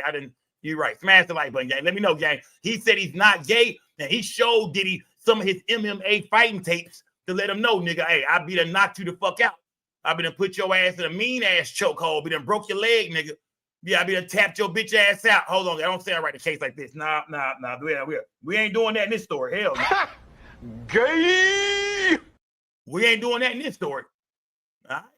Smash that like button, man. Smash that like button, man. This is Rico. This is one of the male escorts, y'all, who Diddy hired to fuck on 50 Cent baby mama. Never tried it. Right. Was it any point during this, and we're staying on the first initial meeting, was there any point during this encounter with you and Jane Doe, did you think that Puff would try to join? Because when I spoke to Sheree about it, he said he couldn't get right because he kept thinking about Puff in his peripheral, trying to come in and trying to join, because he said Puff was basically jerking off watching him with Cassie. Did you worry about that when you were in there with Jane Doe? No, and I always had her position to where I could see him. Right. Was he jerking off? Pause. Hold on. Yeah. Pause to a lot of this shit being said, man. But hold on. I see y'all in the chat talking about, double penetration and shit, talking about balls slapping and shit. Man, I didn't say no shit like that. I didn't say that. I said, is 2 niggas running a train. Now, I know y'all can say, well, so that it depends. You didn't break down. I'm talking about like a train, like, you know how niggas ran like in high school. Back in high school, you find that one slut-ass bitch. You know it's a line of niggas waiting to hit her. So, yeah, man, you might be hitting her, your mans might get the head. I'm talking about that back in the day, that high school type shit. Is that gay? I don't mean 2 men physically touching each other. I'm talking about back in the days in high school. Yeah, back in 15, 16 days. Is that gay? Or I mean, or do y'all? Yeah. Now, if y'all talking about some double penetration and some ball slapping and all that kind of, man, of course, guys. Gay. Of course, gang. And I want to say this too, man. Salute to the LGBTQ community. I'm not here to knock nobody that's gay. I have nothing against nobody at all. Live your life how you live your life. What you do in the bedroom is your motherfucking business. I'm not here to diss nobody. We just having a conversation because we don't break the news. We just break the news. I got to make sure I always say that, man. I don't want the gay community to think Sko coming after. I know I got some bull dykes in here. I know for a fact it's a few studs in this motherfucker. I know that for a fact. You studs that hit me up in inbox, Sko, I fuck with your channel. I ain't trying to run y'all off. Yeah, shout out to my motherfucking studs, man. I'm not trying to run y'all off from over here. So let's make sure we watch what we say. Salute to my studs. Shit. With Cassie. Did you worry about that when you were in there with Jane Doe? No, and I always had her position to where I could see him. Right. Was he jerking off, pause, while you was slamming his shorty? He had his shirt off and he was sitting with his pants on. He had his hands in his pants playing with his shit. Wow. It's crazy. And now, you know, that's what I asked Sheree too, you know what I'm saying? Baby oil, he said, was mandatory. Was baby oil mandatory when y'all was yeah, I had to tell her, I was like, it's too much baby oil. Like, that's enough. You know what I'm saying? With the baby oil shit. You got you know what I'm saying? Like, we overdoing the whole baby oil thing. Yeah, but like, what do you think that's about? Personally, like he just want to see everybody shiny. Like, what do you think? Why do you think that? What your personal opinion? Honestly, I can't answer. Like, right. I like the girl to be wet when I'm having sex, but that shit right there is just a little overkill. Right, I got you. I got you 100%. So, how many times did you actually meet up with Puff and Jane Doe? Jane Doe, yeah, twice. Okay, I was seeing a lot in her testimony that she was saying, and not necessarily with you, she was just saying throughout these acts that she felt obligated to do this. She felt like she was just doing this because Puff was paying her rent. She never felt comfortable. It was times that Puff would have engagements with her and somebody else and then go off with the current girlfriend that he had at the time. When y'all was together talking about you and Jane Doe, did it seem like she didn't want to be there at any particular time, or did it seem like she was enjoying herself? It seemed like she was enjoying herself to me. Like, there we go again. There we go again, gang. There we go again. Once again, they talking to another escort that's saying, you know, Cassie or Daphne, I mean, whichever girl they slept with, did not seem to feel uncomfortable. They seemed like they was all into the shit. They was into the sex. They was into everything going on. They was having just as good of a time as old brother Love in the corner over there. Yeah, old brother Love over there going crazy, nigga. I'm talking about nigga, I mean, choking himself out back there. And these women seem to be enjoying that. Everybody's probably on drugs, including the escorts. Everybody on that good pink cocaine, little ice being smoked here and there, probably a little meth, and a couple perks, couple pills and shit. Niggas on them blue dolphins. There's all kind of shit going on, man. All kind of shit going on, man. So they saying that Daphne, 50 Cent baby mom, who 50 Cent now calls a goddamn a dirt bag, you know, a cum bucket. He's saying that, you know, she seemed to enjoy herself, man. Everything Diddy was with, she was with. She was into the role playing. She was into the sex. She was into the baby oil. She was down, man. Like, this is some shit that she was most definitely into. Smash that like button. Who was joked out, laughing, chilling at the same time, you know, and it didn't seem like she was uncomfortable or felt forced at all to me. Right. Did she orgasm? Yeah. Yeah, so it seemed like she wanted to be there. She did. Man. Not to get too deep. Is she a squirter? Mm-mm. Okay. So you felt it. Hold on, this nigga saying that she a squirter, y'all. Can I ask you in my chat, man? Is squirt just piss? Yes or no in the chat, man? Yes or no in the chat? It's squirt when they talk about women squirting and shit. It's squirting just piss, man. When a woman starts to squirt, do you feel like this bitch just pissed all over me? How do y'all feel in the chat, man? Ladies, y'all can tell me too, ladies. Is piss just squirt? I mean, is squirt just really piss? Shout out to Dr. Love, man. 2 men, 1 woman is a train. Okay. All right, that's a train. Yeah. That's a train being ran. Smash that like, but man, shout out to Dr. Love. Shout out to Dr. Love, man. What is Raven talking about down here, man? Let me see. What the hell is Raven talking about? Hold on. Come on, Raven. Come on, gang. Come on, gang. Stop the bullshit, man. You know what I mean? See? Y'all smash the like button, man. It's a mixture of fluids. Okay, some people saying no, some people saying yes, no. Y'all think the crowd is divided. Some people say yes and no. No, it's not just piss, said Miss Truth. Miss Truth, you a squirter. I mean, Miss Truth is a squirter in this bitch tonight. Yeah, come on. Yeah, come on. Yeah. I'm sure you know. Now, I don't know shit. Don't ask me nothing tonight. I'm asking y'all, gang.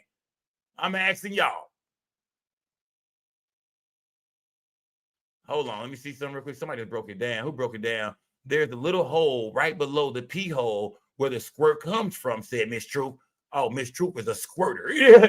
Oh, yeah. Cassie Pitts was different. She kept a UTI. Smash that like button, man. We don't know. Niggas pee come out sometimes with it. What? Let me see it. Oh, man. Oh, Callie Dre, this chat is fucking disgusting, man. Smelly, fishy, pissy, pussy. What? That's the slime verse, man. Salute the slime verse in the building, man. Roro said it most definitely got piss in it. Boss the toxic. I don't know. It just looked cool to me. All right, gang. All right, Pierce the Weather said, I ain't with it, man. I ain't with it, man.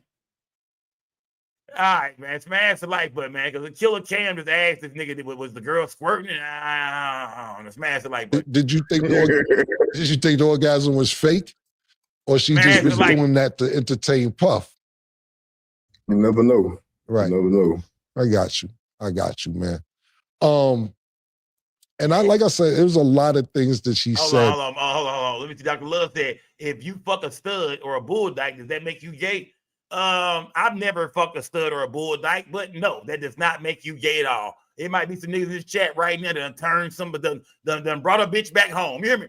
Done brought her home. It might be a few niggas in this chat that done brought them home. So I don't know. Yeah, done hit her. The next day she had a motherfucking skirt and some heels on. I don't know. I ain't never smashed no stud or no bull dyke, man. Yeah, man. Yeah, I don't know. Nigga, I think Rainwater. I gotta talk to nigga Rainwater. I think Rainwater might have hit a stud or two.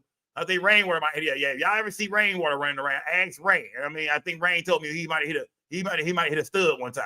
Smash that like button, man. Smash that like button. Stay fly. Say, hey, he changed one of them, man. Smash that like button. But Did you that's know a woman, about gang. That's a woman. That's who a she female. was? I know you said you knew who Puff was. Did you know who she was? I didn't. Right. Did you know that? Well, you didn't know who she was. Learning moving forward, did you realize that this is kind of what she does because she's been with other people?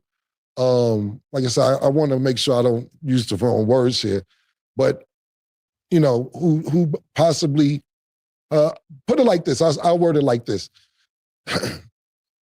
She said in one of her testimony that Puff used to threaten her with videos and said he would send it to her baby's father. Did you realize who this was when the trial actually started? I realized the weekend after I had the first encounter, because when I got the... If you 50 Cent, which we're going to speak more on 50 in a minute, because I told y'all 51st baby mama came out and she loving all this shit, gang. 50 Cent's son, his baby mama, Ja Rule, they all getting their laugh on right now, man. We're going to check in with 50 Cent first baby mama here in a minute. But how do y'all think 50 Cent feel, man? I mean, we see him online, you know what I mean? If you ask me, trying to deflect a little bit right now. He talking about everything but this shit right now. Every now and then he'll throw a little joke out there about her. He'll diss her, get the fuck out here. I think I did see him say something about it. I think he did go off on today about I want full custody of my son. I think he did go off today. I might be wrong. But 50 most definitely is getting a chance to look in the eyes of a bunch of niggas that done dick this baby mama down. And once you and your baby mama ain't together no more, you know she gonna go out there and get hit. You understand that. But in these circumstances right here just makes it different, especially when this is Diddy, his arch nemesis, a nigga he can't fucking stand. You did. Even though today I think we heard a little information about, well, I'll get there. I'll go there. Because 50 Cent baby mom, his first baby mom, came out and made some allegations that 50 might have fucked one of Diddy baby mamas to jump this shit off. He might have started this shit. And we ain't talking about Kim Porter, and we ain't talking about we talking about Misa. I think Misa gonna be who is Misa Justin's mom? Is that the one that was running around with Suge for a little minute?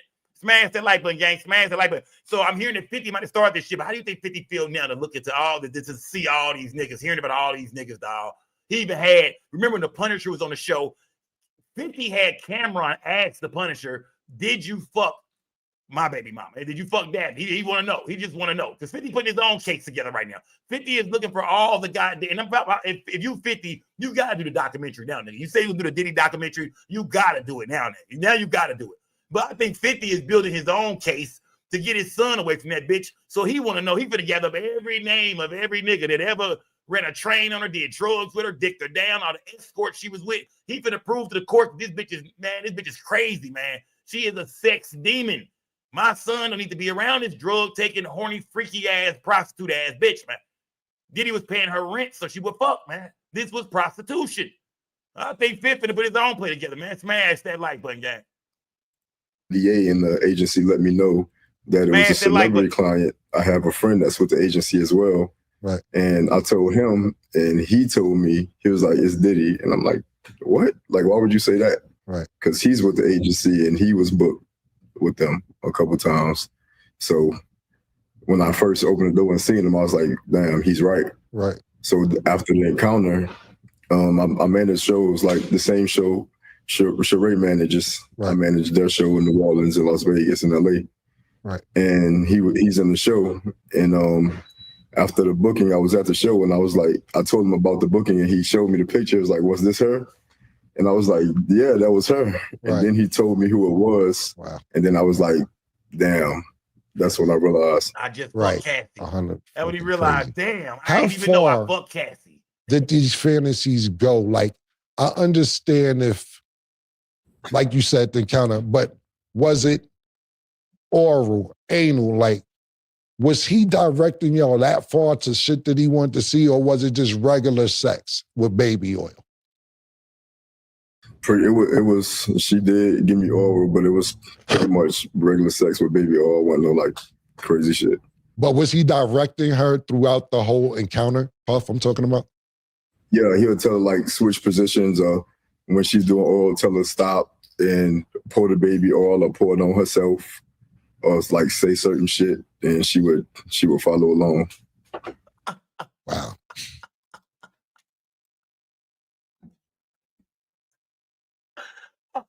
Shit. Oh shit, man. This nigga Puff, man. You are a motherfucking animal, my friend. That nigga Diddy said, man, hey, cut. All right, now pour the baby oil. Okay, now go this way. Okay, now turn this way. Okay, now, all right, now do. Damn, man. That nigga, all he had to do was get a fucking license to film porn, man. Diddy wanted his own private collection that wasn't on the books. And that's where he fucked up at, fam. That's where you didn't want to pay taxes on that porn, my nigga. You should, I mean, yeah, that's where you fucked up, man. You was trying to get freaky off the books, man. Nigga trying to get freaky off the books, man. Real deal freak bull, Lou Vega. Real freak bull, Hollywood T. Yeah, real freak nigga, man. Diddy, like I said, I'm not knocking Diddy, though. I'm not knocking Diddy. Hey, do your thing, man. Like I said, to everybody in here, it's some motherfuckers in here right now that have been involved in some orgies, right or wrong. Who all done been to the swingers club in this bitch with your girl or your chick. Come on now. That way, I ain't saying y'all mess with all kind of other people and shit, but y'all damn sure was putting on a show in front of other people. Y'all most definitely was there to look around and watch and see what was going on to be in that kind of atmosphere. So in the chat right now, how many people have been to the swingers club before? Yes or no in the chat. Who all have been to a swingers club before? Yes or no in the chat right now. Don't run from me, goddammit. Don't run from me. Yeah, because y'all be the minute I ask certain questions, I notice certain motherfuckers just disappear for 10 minutes. Don't run from me. How many people done been in a swingers club before? Because we sitting here talking about Puff, watching them have sex. But if you done been to a swingers club, then you'd have been a part of the same shit before. You was there to be in the atmosphere where a lot of fucking and wild shit was going on, man. If that's your business, that's you. If that's how you're getting down, I'm not knocking nobody, man. Shout out to everybody go to the swingers club, they be at the orgies. That's your bit. I always say that when it comes to the bedroom talk. That's your fucking business. Do what you want to do. Everybody got a closet full of secrets, but yeah, ATLK, well, there we go. She said, I've been in that motherfucker. It's a lot of people saying, yes, they've been there. So what was your reason for going? Yeah. What is your, and remember, I'm not saying because you went to a swingers club that means you was there having sex with other people and sleep with anybody. Now, if you a single female and you went to a swingers club by yourself as a single female, you a motherfucking freak, bitch. Had to throw that bitch in there. You a motherfucking freak. If you a couple and you went there, y'all went there because y'all wanted people to see y'all having sex. Y'all feel like that would turn it up. Y'all went there to watch other people have sex, just like Diddy is doing, just like P. Diddy. So you're just like P. Diddy. That nigga wanted to watch sex live. He didn't want to even put that porn down, man. I don't want to watch some motherfucking TV with no porno, with no computer, no, man, fuck all that, man. I want to watch it live. So if you've been to a swingers club before, it's why? Because you wanted to watch porn live. And you wanted people to watch y'all. And some people actually go there and swap partners and shit like that. Dude might go there with his chick and shit, He get there and shit, peep another couple over there and shit. He looking at his bitch, that nigga looking at yours, and you niggas might do some business. Hey man, I'm gonna tear yours down. You can borrow mine. Let's not act like that. It's somebody in this chat that's been swapped out before. It's a chick in this chat right now that have been swapped out like a motherfucker. But y'all in here playing goody two shoe tonight. Salute to everybody that had the courage, or not even the courage, fuck courage, who just kept it 100 and just said, yeah, I've been to a swingers club. I went and watched some live sex. I watched people have sex. People watch me have sex. Then come on, man. Y'all be acting too goody over here, and I don't like that shit, man. Where the motherfucking freaks at, man? Smash the like button. Did it seem at any time he would get jealous of what you guys were doing? No, I didn't feel that. Yeah. But there was one time when she kind of caught an attitude with him when she was giving me oil. I was like, damn, she nice with it. And he said, yeah, she's one of the ones on my A team. Oh. And she was like, I am the team. Oh, got you. So got you. Yeah, see, the thing is, I mean, like I said, I don't want to get too much into it because of legal things, but came out. You could have been on the B team. I don't know what the problem. If you're on the A team, yeah, you could have been on the B or C team. P, you feel me? I don't really get it. What the problem is, but yeah, man, this is crazy. How much was you getting paid for this shit? The initial booking was 2, but I got 5. Okay, each time? Yeah. Okay. Did she ever try to reach out to you? Mr. Hudson says switching STDs like Pokemon cards. Nigga, you ain't shit, man. Sure. You for this shit? The initial booking was 2, but I got 5. We finna talk about Tyler Perry in a minute too, gang. We finna talk about Tyler Perry. Yeah. Okay. Did she ever try to reach out to you after you guys all did what y'all did? By herself? Through the agency. No. Okay, never personal.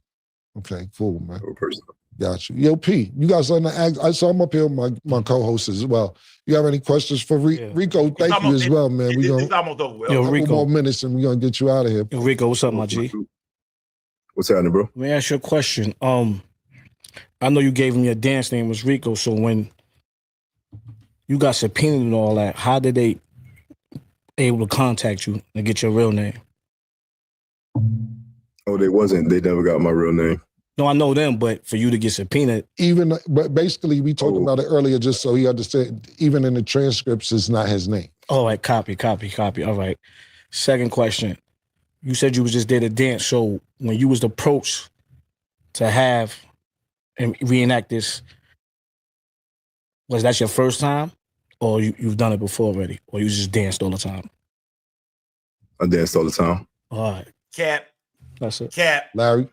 So how you doing, brother? So my thing is, I noticed the other guy, Sheree, I think that's his name. He was booked like Friday, Saturday, and Sunday. Why is it that? Why do you think that you were only booked for the 2 days, right? The 2 times, and why do you? Sheree's all he talked about his fee was only $2,000. Do you have different fees that you guys set, or? There's a fee like the $2,000 is for the time. But then if like they wanted to do extra, then it's on you to be like, it's going to be this much for if we're doing extra. Because I'm there to just dance and date. You see what I'm saying? Or like go for an experience. But if they trying to do all that, then you can be like, this is my fee. Because it goes by time. So instead of, if it's $2,000 for 4 hours, if y'all trying to do something extra, then it's going to be 5 type situation. So dance discretion. Did you feel some kind of way? Because like I said, Sheree was booked over it sounded like a 6-month period, and then and he didn't sound like he gave any resistance to Puff, but it sounds like you were like, "Yo, don't film me." And do you think that was maybe why you weren't brought back, or and because it sounds like you guys were all in communication? And then I also read that there was a situation here in Vegas that she saw, and I believe Jane Doe saw you, and then with some other celebrity. Is that I mean, everyone's speculating about who the other rapper was. Was that you, the other rapper, with you and the other rapper, and in that whole situation as well? No. Kanye West, huh? Yeah, I was confused Kanye about West. that. No. That was a report. I read. Nigga, don't throw a line, nigga. Was that you at Ye freak off? It is. Let me find out, nigga. That was just. Let me find out. Ye been hitting you up too. You been over there knocking down Ye, bitch too. Let us find out, nigga. Report that said that I think it was you, and that Diddy was upset because he saw you out here in Vegas with another freak off with another rapper, and she saw you, and that he went through her phone and saw that. That's what I'm asking. So that wasn't you then. What I'm asking you, Larry, is what you read some shit that Puff was jealous that he was with somebody else? I read that he went through the phone to contact him, and then he saw that there was communication. Oh, okay. So that's what I'm saying. Was that you or that it must be someone else, because they said he was out here in Vegas with another celebrity, and he was upset because he was saying, why were you going to the freak offs with? And then, I assumed it was you, that the way they made it sound. It was you. That's sure Jane Doe all over the fucking place.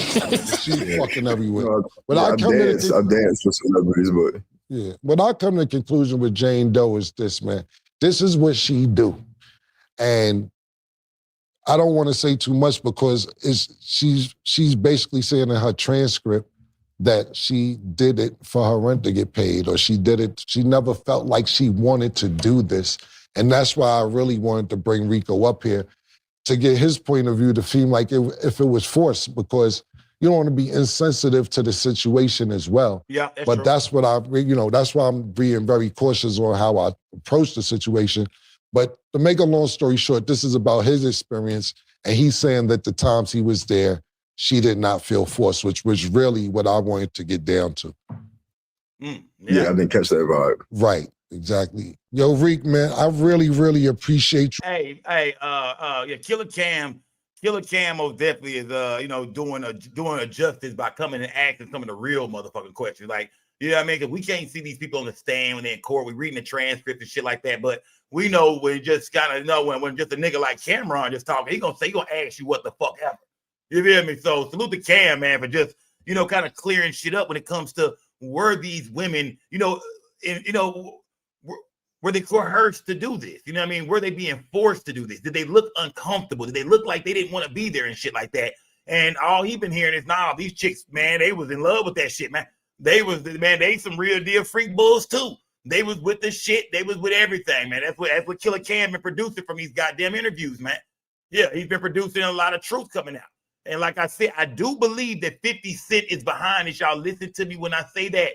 Remember, 50 Cent not too long ago was on Cam's show. It is what it is, I believe. Or it was definitely, maybe it was this one. But 50 was just on a platform of Killer Cam. So when you heard Killer Cam ask the Punisher, did you fuck 50 Cent baby mom? You know what I mean? Like, remember, come on now. At first, they called her Jane Doe on here. But on that episode, they called her, you know what I mean? Because remember, it wasn't said that the Punisher had ever hit her. It was Cassie. So he was able to ask him, hey, man, did you ever fuck 50 Cent, baby mama? In this case, they got to call her Jane Doe. But you can tell 50 Cent is most definitely behind this when it comes to these interviews that Cam is doing, because I think 50 Cent is getting ready to take real retaliation on his baby mama for real. Today, he put out a statement saying, calling her all kind of bitches, you goofy bitch, you nasty bitch. I'm getting full custody of my son, bitch. He was going off today. So 50 is building a case with Child Protective Services in the courts against this woman right now, and the public opinion. We already hear about her being on the stand and shit like that. She under the name Jane Doe. Nah, bitch, we know it's you. We know it's you. We know it's you, Daphne. We know it's you. We found out later on that you was also at a Kanye West freak off in Vegas with him and his lady. Yeah, I mean, how do you just end up in places like this if this ain't the shit you want to do? Then we hear that Diddy is still paying your rent that's $10,000, giving you money for bills and shit like that. Yeah, one thing I can respect is a hoe that's gonna get some paper, though. I'm not even mad at her, man.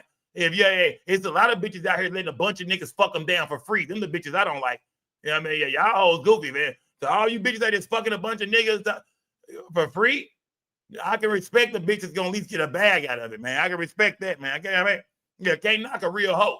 Can't knock a real hoe. Yeah, you can't really knock a real hoe. You feel me? So yeah, I'm just gonna keep it 1,000, man. So a lot of bitches are just fucking niggas for free and shit. Doing just giving that pussy, giving that box away.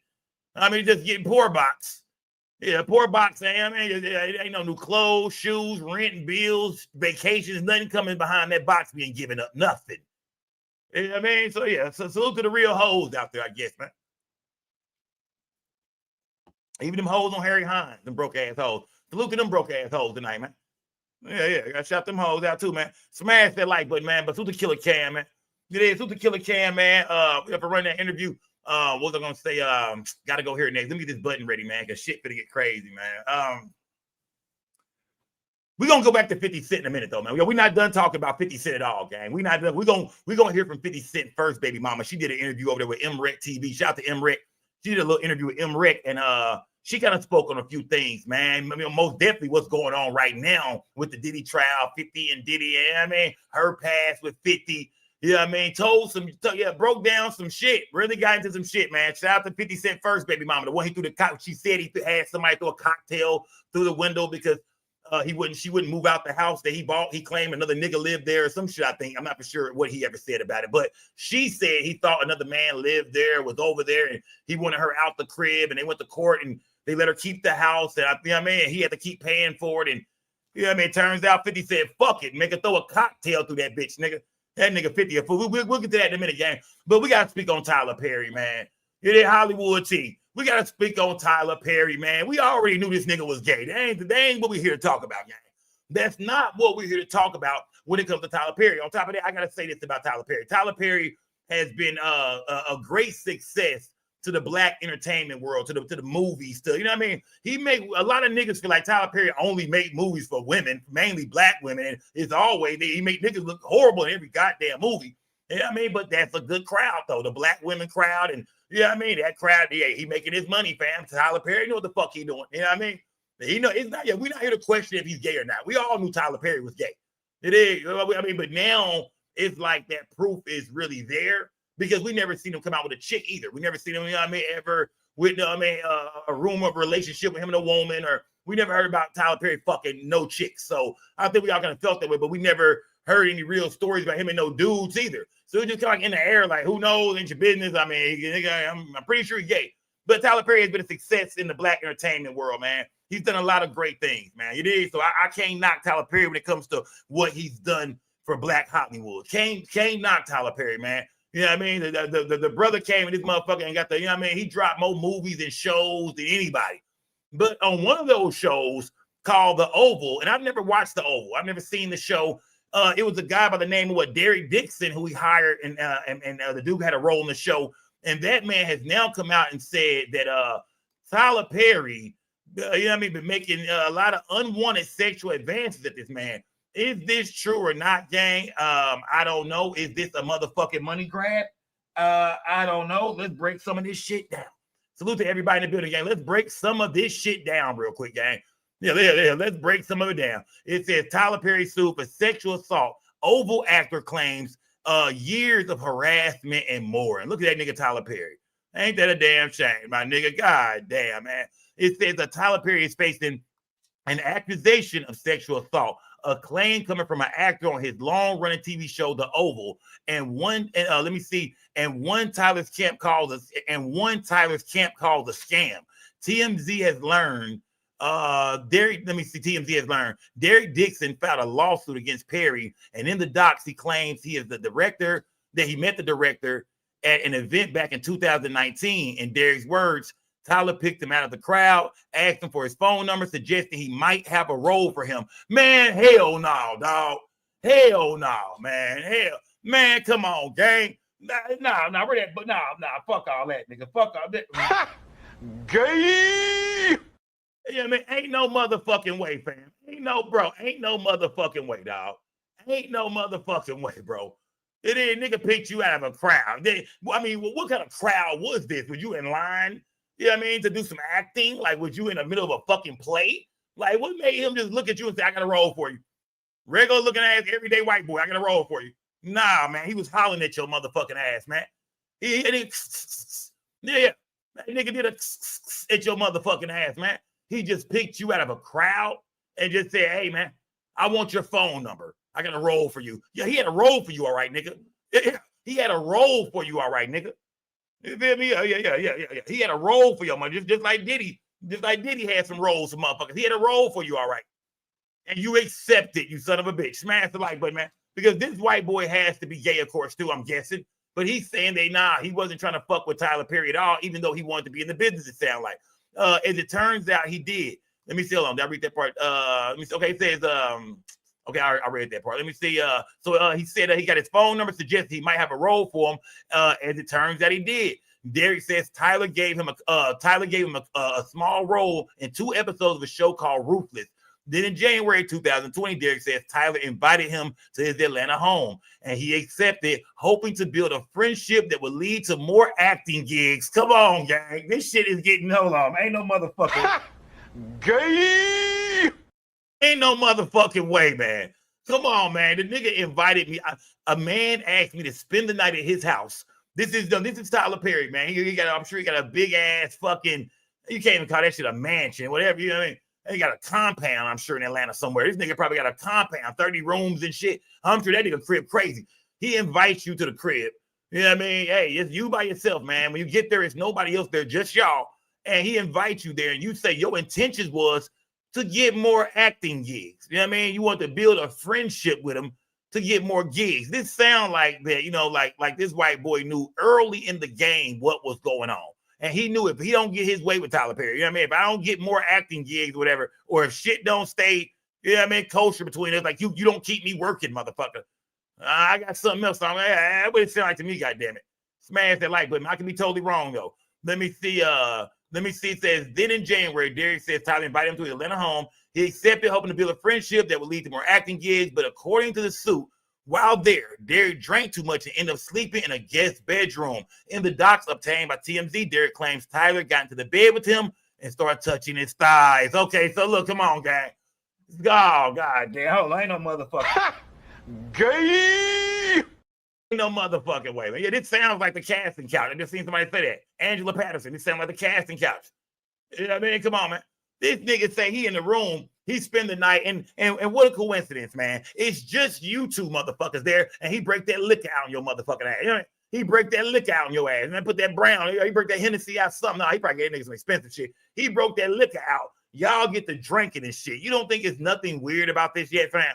I mean, don't this seem like something a man would do with a I'm not knocking the gay community. If you gay, that's your business. I'm just saying, far as like with a man and a woman, that's the type of shit a dude would do to a woman. Hey, I need your phone number, but for whatever reason, and then invite you over. You know what I mean? You want some drinks and shit. What? I mean, what? Like, yeah, you know what I mean? He had already put him on a show called Ruthless, put him on 2 episodes. So this guy admits that I'm there to try to get what? More gigs. Don't forget, he's there for a reason. You know what I mean? He's there to get more gigs. I'm here to see what's up. I'm here to see what I got to do to get more gigs. Well, motherfucker, you found out. You found out, man. You know what I mean? Let me see. So in the docs obtained by TMZ, Derek claims Tyler got in bed with him and started touching his thighs. And although he rejected the advances that night, he claims Tyler remained interested. You know what I mean? He didn't give a damn about none of that shit. And I don't care if you said no or not, nigga.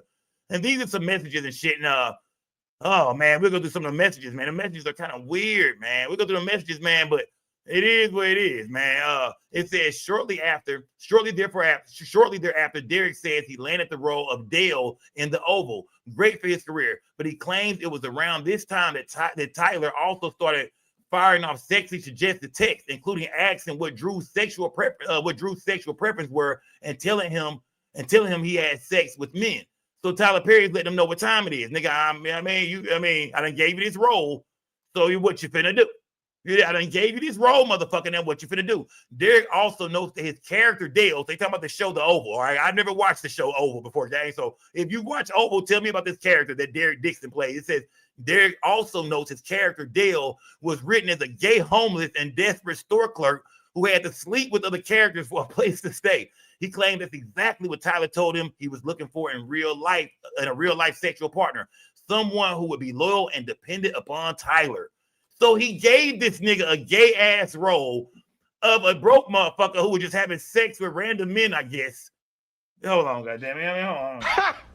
Gay to survive.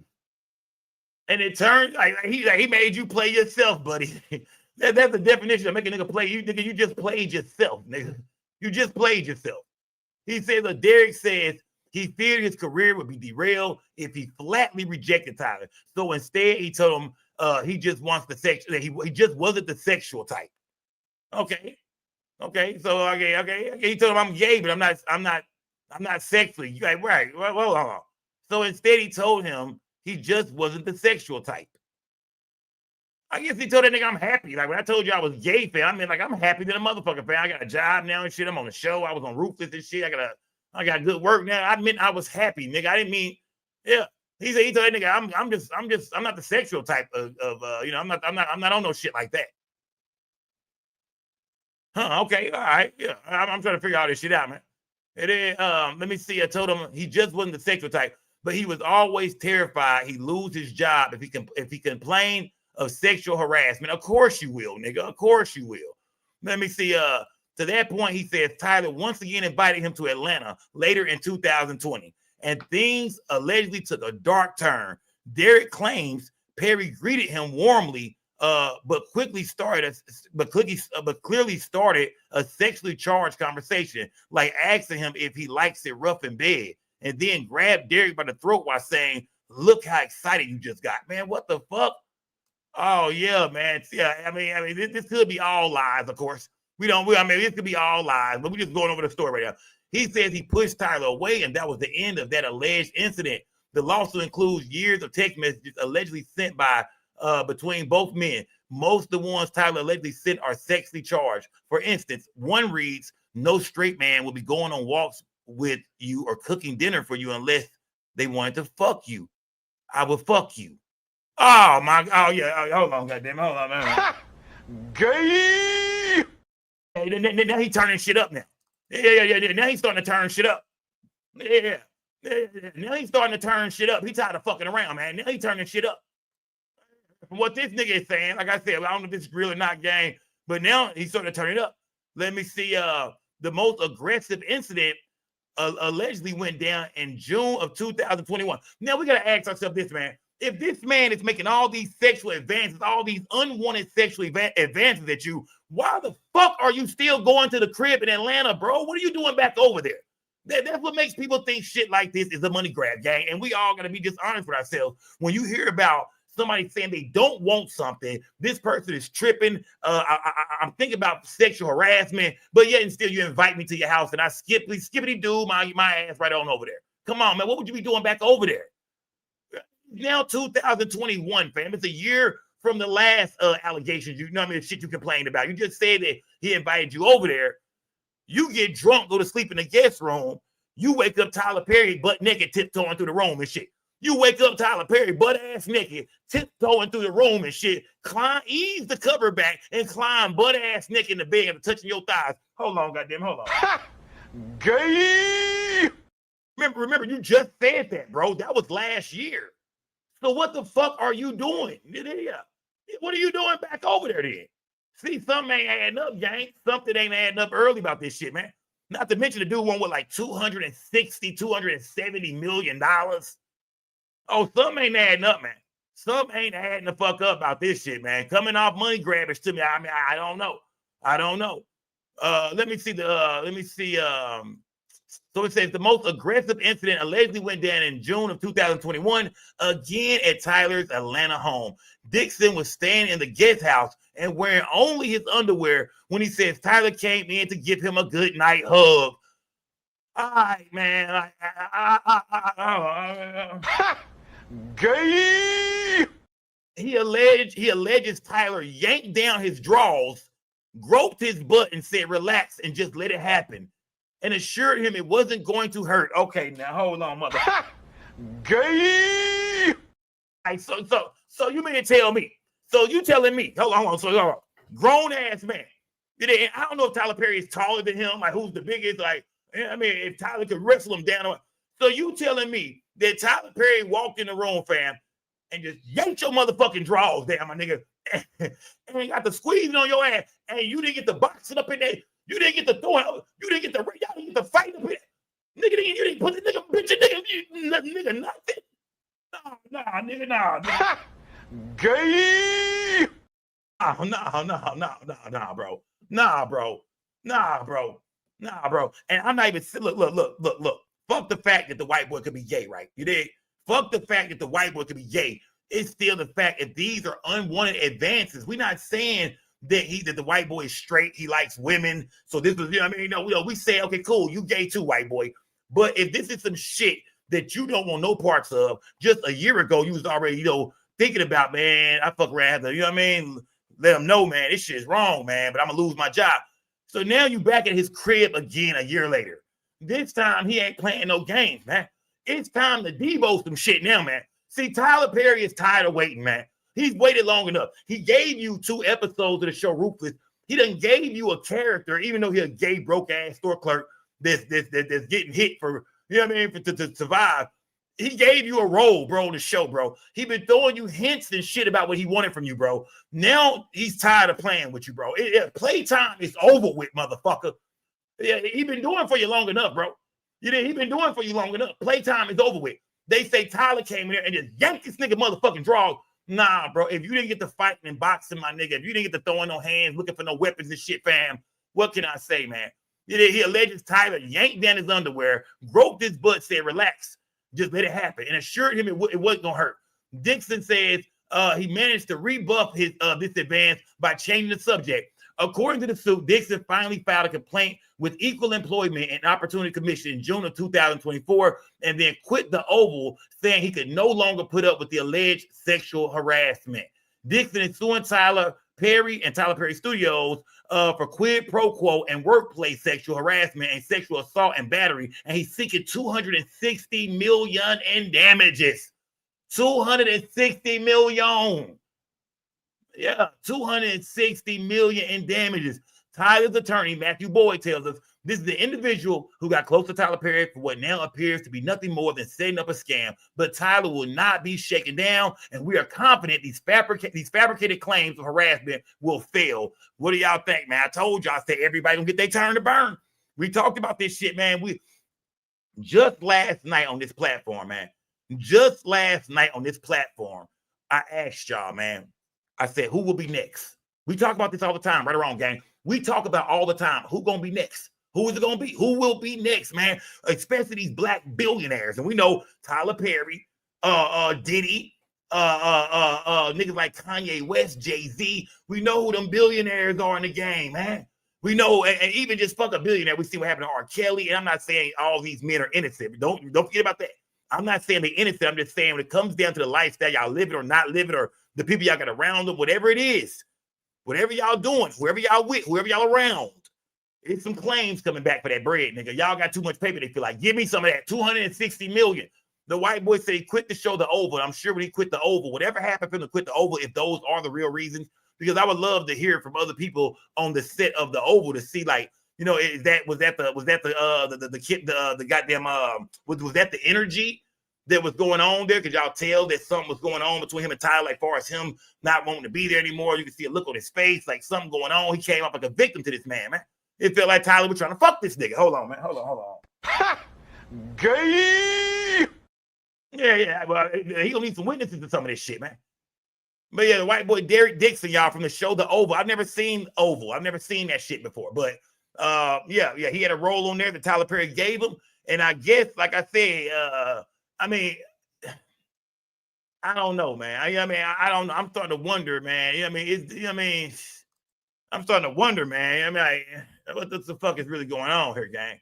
Let me see. Hold on. Here we go. Let me see. Let me launch this gallery real quick. Let me see. This is Tyler Perry right here, gang. It says, nice picture. Yeah, the water does look calm. That's what so Tyler Perry sent the photo. And the white boy is in blue right here. Then Tyler Perry said, nice picture with question marks. The white boy said, great, amazing, awesome picture. He said, you don't see that stud in that nice picture? Rude. See, look, man. LOL, yes, that's a stud. Off the rip, you see what's going on here, bro. Gay. Let me see. This is Tyler. I can call you later or tomorrow sometime. So this is the white boy telling Tyler Perry he'll call him tomorrow sometime. You have a really fresh voice and take on things. I don't know where this is going, but I laughed the entire time. I could see the world. I could see the world and the characters. My what did it say? My exclusivity ends in 30 days. And let me see, 30 days. I want to take losing it out to Amazon or Netflix after that and gauge their interest. But I also want to try and get you with the right people to help you make these shows work. So it sounds like to me, gang, follow along. It sounds like this white boy is telling Tyler Perry some ideas he got, like some things he want to do, and Tyler Perry is leading this motherfucker on to make him think, I'm gonna help you out. I see your vision. He must have pitched some shit to Tyler Perry. No homo. All right, yeah, no homo, fam. Pause, my nigga. But he must have pitched some shit, and this is Tyler responding to him. He says, they are not for my audience, but we need to find a home for this stuff. See. I don't want to miss another something Creek. They blacked it out. Dawson's Creek, I'm gonna say. I don't want to miss the he's talking about some white shows. They talking about here. This white boy got some ideas, some TV shows. That's why Tyler Perry is saying, I don't want to miss another Dawson's Creek. You know that Eugene bought that to me first, but I didn't get it. It is okay. Let me see. Amon gets here tomorrow, so he's got my full attention. I'll be trapped until the day after Christmas. So let's talk then. He says, wow, I was worried you wouldn't even like it because it's a weird concept. So thank you. So the white boy didn't even think whatever he was pitching the goddamn Tyler Perry, he was really going to fuck with him and all. He was like, man, this shit probably sounds dumb. You know what I mean? Some bullshit the white boy wrote. And it turns out Tyler Perry said, hey, man, I'll fuck with it, man. Because Tyler Perry is if these messages are real, man, it sounds like Tyler Perry is doing what a gay man would do with another gay man that's trying to hit him. It sounds like. What it sounds like. It's not he trying to get at you. Let me see, but I swear I know how to fix this shit. I love killing a motherfucker in a show that no one expects. So Tyler Perry said, but I swear to you, I know how to fix this shit. I love killing a motherfucker in a show that no one expects. You could be sipping Mai Tais, counting coconuts right now. Okay, think about the last episode. They are all shot at. We don't know who lives. The white boy says, exactly. I'm scared. They should be too. Nope, they're not. Last I checked, we all got the same bullets in us. So it sounds like Tyler Perry is telling him on the show The Oval, one of the seasons must have ended with a bunch of people getting shot at with his character being involved. So when the show comes back, you don't know who's dead or not. So you see, he just put them in a position like a lot of shows do. Remember, a lot of shows do that, man. A lot of shows leave you wondering what character did that character die? Will that character be? We see why they do that shit now. They do that shit. I'm not saying this is real or this is what he was doing, but we see now that he's letting him know if you don't give me what I want, your ass will be one of the people that die. Yeah, motherfucker. Your character finna expire, motherfucker. Yeah. That's why I left that. That's why I closed the season out like that. So all you motherfuckers to be on your P's and Q's. About 3-4 motherfuckers that could be dead in that last scene. And if you don't give me them draws, your ass gonna be one of them. Oh shit, man. Oh. Gay. Oh shit, man. This is bro. Come on, this shit getting crazy, man. Let me see. This is Tyler Perry, man. This is the white boy in the blue, I believe, right? And we just had a heaping dose of it, and now it's back to nothing. It's really weird. I didn't have any contact. What are you talking about? I haven't been touched in months. Okay. Oh, you mean touching? I thought you meant being around people. Then he said Jacob. That's Tyler Perry, I believe. I love that you only say that when I'm being stupid, LOL. I guess the Jacob's dumbass version of me knows something, but I'm not for sure what the fuck that's blacked out, man. I don't even want to know what the fuck that is at this point, man. Let me see. You know what I cook? You know what I cook, Derek. Derek said spaghetti, cake. Tyler Perry said, you motherfucker. I'm so drunk talking shit. What the fuck? Let me see. What's it going to take for you to have guiltless sex? This is Tyler Perry finally saying, fuck it. Tyler Perry said, what is it going to take for you to have guiltless sex? Have y'all found that yet in therapy? Yes. It's the exact same kind of car, Geo Metro. I guess they was answering something else. Giving up my religious guilt, becoming a Buddhist, that's so cool. Where you came from. Unfortunately, Derek, I have friends who are in their 50s and 60s who are still dealing with that, and it's so sad. You can be remember this nigga drunk. You can have freedom from religious guilt and still believe in Christ. So he's trying to get this nigga Yeah, I mean, just to say, fuck it, nigga. Come to the other side, motherfucker. Even though I believe the white boy is gay too. Tyler Perry said, come to the dark side with me, man. Come to the dark side. Let me see. What are you doing? Derek. So this is Tyler Perry hitting him up, man. Just hitting him up, man. Just talking to my sister, the white boy said. Tyler Perry sent the eye roll. He said, fine. Then he said, good night. So they talking like they talking. This is how a broad talk to a nigga, right or wrong, fam. Fellas in the chat. That's why you know this shit is all. This is how a broad talk to a nigga, bro. What are you doing? Don't no motherfucking nigga text me talking about what are you doing? You know what I mean? Like that's like it's like y'all are boyfriend and boyfriend, family. It's like y'all are boyfriend and girlfriend, bro. You know what I mean? It's looking like boyfriend and girlfriend activity, bro. What are you doing? Said his name, Derek, wrote it all out. Eye roll, fine, good night. I'll go through the 600 people in my phone book and be annoyed that I don't want to talk to none of them. Trying to get off so I can go to sleep. LOL. Hold on. What the white boy say? Trying to get off so I can go to sleep. I understand. LOL. Apparently you're not the only one that's been drinking tonight. I just started. Let me see. Oh man, yeah. This shit is out of line, gang. Yeah, this shit is crazy, man. And this is all going. I guess this is the evidence. I guess everything we read is supposed to be evidence right here. Let me see. Some Santa Monica post. Santa Monica is nice. I'm glad you're going out there. How is your no? Is it stronger? He mean like telling somebody no. How is your no? Is it stronger? You gotta have a strong no. He says the white boy said, yes, it's strong. My mom literally thinks I'm going to sell my soul to the Illuminati. She heard Kanye say it and thinks it's real. Well, I don't think that, but I do think you have to be able to say no and mean it and make it clear. He said, I'll only say yes if it gets me an Oscar. See? Then he put just kidding, bunch of JKs, just kidding. I hear you. Well, the only one who could have gotten that for you through sex is in prison. So just stick to the no, unless you are really into him. Oh man, bro. See what I'm saying? This is a motherfucking money grab, gang. Right. This, you see? Yeah, you see what's going on. The white boy just said, man, I'll only say yes if it gets me an Oscar.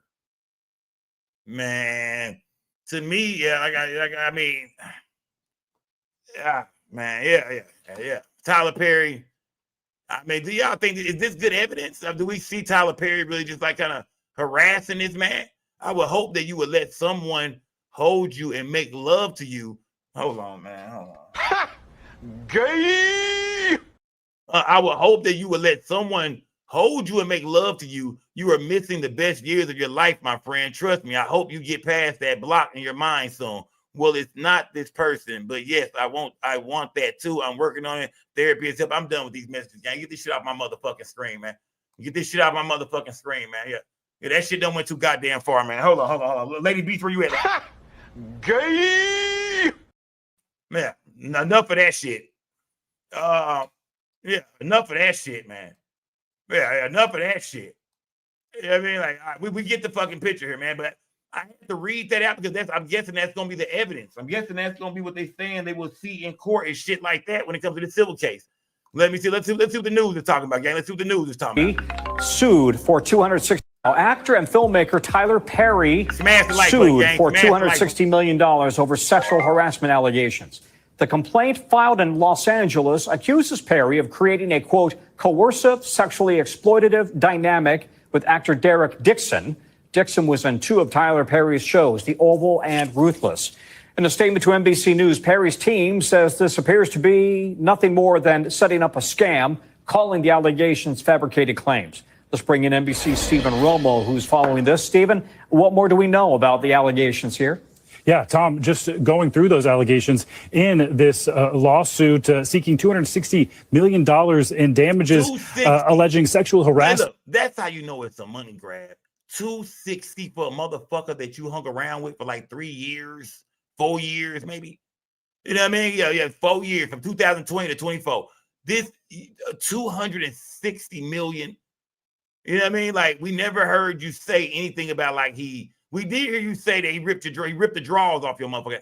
But that's about it. And even after that, which was the most aggressive he said that he ever seen Tyler Perry, you still went back to work. You still went back to the Atlanta compound You still hung around this motherfucker. I know y'all. I know. Gay. I know. Yeah, man, I know. Nosy said he white. He'll get 50 million. Watch. Yeah, pimp tight. $250 million motherfucking dollars, fam. Twin said Tyler was making deals on the phone for him to shut up. 260 M's he won't. Man, I don't think he gonna get all that money. But you know what I mean? And now that everything is out there, it's too late, I think, for Tyler Perry to really settle, because we see the messages, we see the claims, we see how much he wants. So it's like it's on and popping now. There ain't no going back from here. Because you know what I mean? If he was gonna settle with him, he would have settled with him. You know what I mean? I'm pretty sure the man attorneys contacted Tyler Perry attorneys and tried to start this shit off with some kind of settlement. You know what I mean? We heard about that in the Diddy and Cassie case. I'm sure, you know what I mean? I'm sure they came forward. Hey man, just give us 260 million and we'll let it go. At least this motherfucker was smart enough to get that goddamn Houston attorney, man. That Tony Busby motherfucker. You might have a chance without Tony Busby on your team. That motherfucker fuck it all the way up. Yeah, we're starting up the Tyler Perry hotline. We got 600 goddamn civil suits. Yeah, he'll fuck it all the way up, man. But $260 million is a lot of money, man. I don't think he's gonna get all that, but I mean, I don't know, man. From the messages we read, I don't see anything that's too aggressive. Like, you know, if you see a man talking to a woman, you look at a woman and a man messages, they'll look similar to that, man. Right or wrong, gang? And it seemed like he was interested in you, bro. You know what I mean? It seemed like he liked you, but you didn't like him like that. But yet, and still for opportunity, you continue to hang around him, right or wrong. If that was a man or woman, that's what we'll probably call it. Like, you know, the nigga trying to get at you. He asking you to spend the night. He doing all this shit for you and all that for you. We hear it with men and women all the time, right or wrong. It's how he trying to get at her. He trying to impress her and shit like that and gave her a little gig and shit. Come on, man. He trying to get at her and shit, inviting her over to the show, them the crib and shit, asking if she want to spend the night. It sounds like some shit a nigga would do with a woman. So it sounds like in the gay world, Tyler Perry was interested in this little white boy maybe, and he was trying to get at him. But I don't see nothing more than that, to be honest with you, gang. That's all I really see, man. It is. Who the judge would, man. It's not fake. The text easily proven in court, said Judge Wood. I mean, I read through some, and I'm going off the text messages, man. I mean, like I said, I didn't read them all. I know I didn't read them all, but I just see a dude trying to get at a dude. You know what I'm talking about? Like, yeah, I just, that's what I'm seeing. I don't see like I mean, I do see the part where Tyler Perry is kind of insinuating to him that, hey, man, you know what I mean, on that last episode of the, you know what I mean, of the Oval, that last episode of season 2. You know what I mean? Yeah, they don't know who died. It could be you, or you. You know what I mean? Shit, never know who I'm gonna pick. You trying to spend the night? Nah, he didn't even say all that. See, he didn't say all that. He didn't even say all that, goddammit. Smash that like button, gang. Let me see. AZ King, Tyler being bi isn't a secret. I know his baby mom and longtime ex-girlfriend, Jalea. Yeah. I'm gonna say that too. We never thought about. We never even questioned that. When you hear about a man being being behind this civil suit, this lawsuit, we understood that. We did not expect for it to be no woman. We would be shocked if it was a woman. If it was a woman, we like, that bitch is lying. If it was a woman, man, everybody be protesting right now. Like, bitch, you liar. Quit lying on this nigga. That nigga ain't want to know parts of the pussy. Stop it, bitch. You lying like a motherfucker. Ho, get your clout chasing ass, money hungry ass on. But with it being a dude, everybody like, I don't know. You know what I mean? Could this destroy Tyler Perry's reputation for us, like in the movie business and entertainment? Man, I don't think so, man. I don't think so. And the boy got so much money. He got his own studios. I mean, yeah, nigga got his own movie studios and shit. It's like, they ain't gonna be able to stop Tyler Perry bag at all. You know what I mean? This ain't gonna be able to do it. You know what I mean? This ain't gonna do it. This ain't gonna do it. Is Tyler Perry interested in the white man from the messages? Yes. Did he ever try to make him do some shit? I don't know about that. Y'all can't say that. But y'all can clearly see that Tyler Perry he was trying to get at that little white boy. Is that what it looked like to me? Smash that goddamn like button, man. Man, I gotta do this. Gay. Yeah, smash that like button, man. Let's get back to this news clip real quick, guys. Let's get back to this real quick. Hold on. In this lawsuit seeking $260 million in damages, alleging sexual harassment, assault, retaliation as well. The direct details include inappropriate touching. As you mentioned, Dixon starred in The Oval with Tyler Perry, and he released, we got this statement from inside the complaint. Tyler Perry has been using his power and influence to molest, abuse, and sexually assault impressionable and vulnerable employees and actors who look to him for guidance and mentorship while pursuing their dreams. So you can read from that, implies there are more people who are alleging this than just Dixon.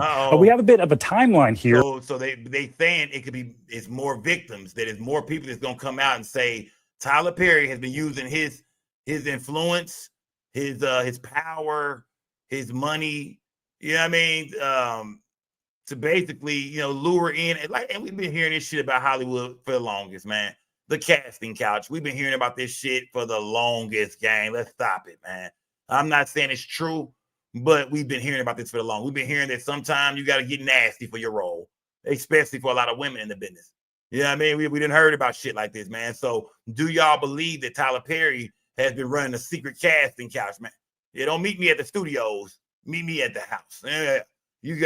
Don't meet me at the studios where the crew gonna be, where my staff gonna be at. Nigga, meet me at the crib. Hold on, ain't no motherfucking way, gang. Ain't no. Gay. Or do y'all think this white guy is lying? Because it sounds like it's gonna be more people to come out looking for that paper, man. And everybody wants some motherfucking money. For the relationship that we know, the professional relationship between these two men and the allegations made in this complaint, saying that they met in 2019. The lawsuit alleges that then their relationship moved forward with this professional advancement. And in 2019, Perry offering Dixon a small role in Ruthless. And then in January 2020, that is when Dixon accuses Perry of sexually assaulting him in his home. And then the following month, Dixon alleges that Perry offered him a series regular role in The Oval. Now, we do have comment from Tyler Perry's attorneys saying that this individual appears to have been setting Tyler Perry up. They say that they are alleging that this is a scam and saying, quote, Tyler will not be shaken down, and we are confident these fabricated claims of harassment will fail. Now, we've also reached out to the attorney for Dixon, and he said that these allegations in the lawsuit stand for the... Let's get something straight real quick, man. Let's just clear something up real quick in this motherfucker tonight, all right? Because I'm sick of fucking around. Ladies, if I take that ass from you, ladies, if I just take that ass from you, and then I give you something, whether it's a job or it's some money, and then we cool again, I take that ass again, I give you something else, we cool again, that's just the kind of sex we having. Yeah, at this point, that's just how we get down. That's just the kind of sex we have. If somebody is trying to do something to you, whatever, and then they give you something and you cool with them again, then they pull that shit again, then they give you something else and y'all cool again, that's just the shit y'all are doing. That is no longer rape at all. That is no longer a sexual assault, rape, nothing. We know how this shit go. I try to get my rocks off on you. I got to pay you. I tried again, but as long as I'm hitting you off or giving you opportunity, a job, a show, commercials, money, you cool. You cool. Somebody said same with Diddy. $10,000 a month is a lot for some motherfucking rent. Where does this bitch live? We need to pull her house up. You know what I mean? Like, for real, man. I don't like that kind of shit, man. You can't say somebody, you can't say, man, somebody tried to take smash from me or try to sexually harass me or sexually assaulted me, but then they gave me something and it all went away. And even after they did that to me and gave me something, hey, I went to their house. I kept being alone with this person. Remember the first time he fell asleep in the guest room, drunk and shit. Woke up, Tyler Perry tiptoeing around and shit, butt ass naked. He says Tyler Perry would come in there and give him good night hugs and shit. You niggas are gay, okay? Let's get that out there. You two niggas are gay, fam. This nigga likes you, bro. What's the hard one? Like, what is there to figure out, bro? He's gay, your ass is gay, and he got a crush on you, fam. What is there to figure out, bro? He's trying to get at you, man. Why the fuck do you keep coming over there if you know exactly what's going on? Ha! Gay! Smash that like button, man. I'm just keeping it real tonight, man. None of this shit makes sense, man. You know, from the public, from us normal everyday people. We like, what? I mean, come on, man. We know what that is, man. If somebody do anything to you, I mean, like a nigga see you and punch you in the face, then give you $20. You like, well, all right, I'm gonna get some crack then. You know, crackhead. He's in the crackhead, punch him in the eye again, give him $20. I'll just give you some more rocks. And every time y'all see each other, that's y'all friendship, fam. That's what the shit y'all do. I mean, that's just the shit y'all do, fam. I mean, fuck you. Don't complain and ask for a lump sum of $260 million from somebody who, as long as they were giving you something, you was down to be around them, especially when it comes to a sexual case, because if you are in fear of this person on some sexual assault, sexual harassment type shit, then why would you keep choosing to be alone with this person after they already made these unwanted sexual advances at you? Make it make sense. You know what I mean? It don't make sense, gang. Himself. So just the very beginning of this process, but a lot of people are paying attention to this. Tyler Perry, quite successful, quite a bit of fame here, Tom. Yep, it will get a lot of attention. Stephen Romo, thank you. Man, made in shit. This complaint. That's the white boy right there, man. Tyler Perry, look at that nigga, man. That nigga looks gay, man. That nigga, come on, man. That's a gay smile right there. And we not knocking him for that. Everybody already knew Tyler Perry was zesty. There ain't no secret. We know Tyler Perry think he is a black woman. We know that. There ain't no secret. We ain't never seen a nigga dress up as an old bitch that much. You know, I think he on Medea 15 right now. Medea part 15 right now. That nigga, man, you know what I mean? This nigga stayed in dress. You know what I mean? Like, goddamn. But I mean, either way it go, man, I'm not seeing this shit, gang. I think Tyler Perry is being being set up right now, man.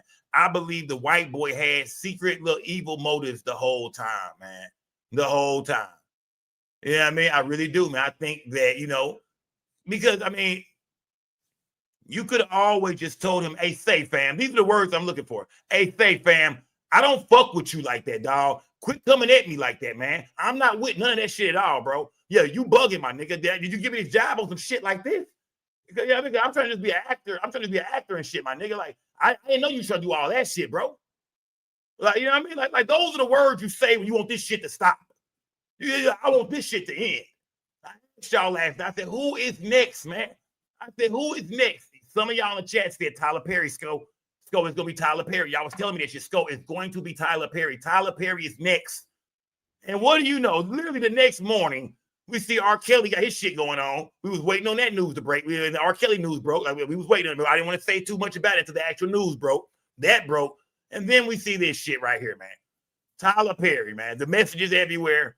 Yeah, man. Another brother, they trying to destroy him, gang. They trying to get him the fuck up out of here. And when I say that, I mean just build shit up on him, man. You know what I mean? Kind of fuck up his brand and his reputation a little bit. You know what I mean? Have everybody going back, looking at them old Tyler Perry movies, looking at all the niggas who kept being the same movies. And think about them niggas, man. Think about all them niggas who was on all them Tyler Perry shows, Meet the Browns, all that shit. You know what I mean? Think about all the niggas who kept getting roles and everything. You start to look at them niggas and say, hold on now, motherfucker. Wait a minute, motherfucker. Yeah. Think about all the niggas. You like, who is this nigga? He always in all Tyler Perry shit. Who? Yeah. And now them niggas are all like, oh shit. Oh no. Oh, to any nigga that's been in a lot of Tyler Perry movies right now, tonight is not a good night for you, nigga. You just feel like even if you ain't gay, nigga, you feel gay. You know, yeah. Even if you ain't gay, nigga, you starting to feel gay tonight because you know damn well everybody looking like, damn, nigga, wasn't you in like 5 or 6 Tyler Perry movies? You was in every Medea, my nigga. Whether you was in the background, had a starring role, co-star, nigga, you was in every Medea. Yeah. People start to think, man, Tyler Perry about to hit them niggas, man. Tyler Perry, I'm telling you right now, it's gonna be some cats around there that he hit. I'm not saying that what the white boy said is true. I think some people just recognize what they're gonna do from the jump to get their part and then waste no motherfucking time. It is gay. Yeah. I think it's gonna be a lot of actors who looking back now saying, shit, I know how I got my roles. It is what it is. Don't put me in this shit. Yeah, I mean, for sure. For sure. Smash that motherfucking like button, man. Salute to everybody in the building, man. It is now. I gotta spin the block and talk about this nigga 50 real quick. Gotta spin the block real quick, man.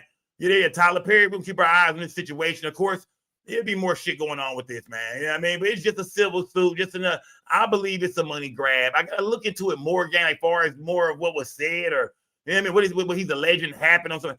But other than that, man, I don't know right now. Yeah, I don't feel like this is nothing real. I think Tyler Perry probably got some bad ass attorneys, and this shit gonna somehow just get quiet and go away.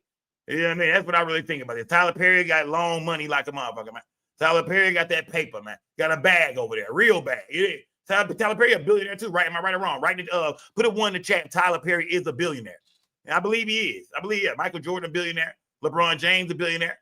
Goddamn me, Diddy, billionaire. Goddamn Tyler Perry, billionaire. Tyler Perry's a billionaire too, right? I told y'all it's these billionaire niggas, man. It's these niggas with these motherfucking bees. Kanye West is a billionaire. It's gonna be a nigga with them bees, man.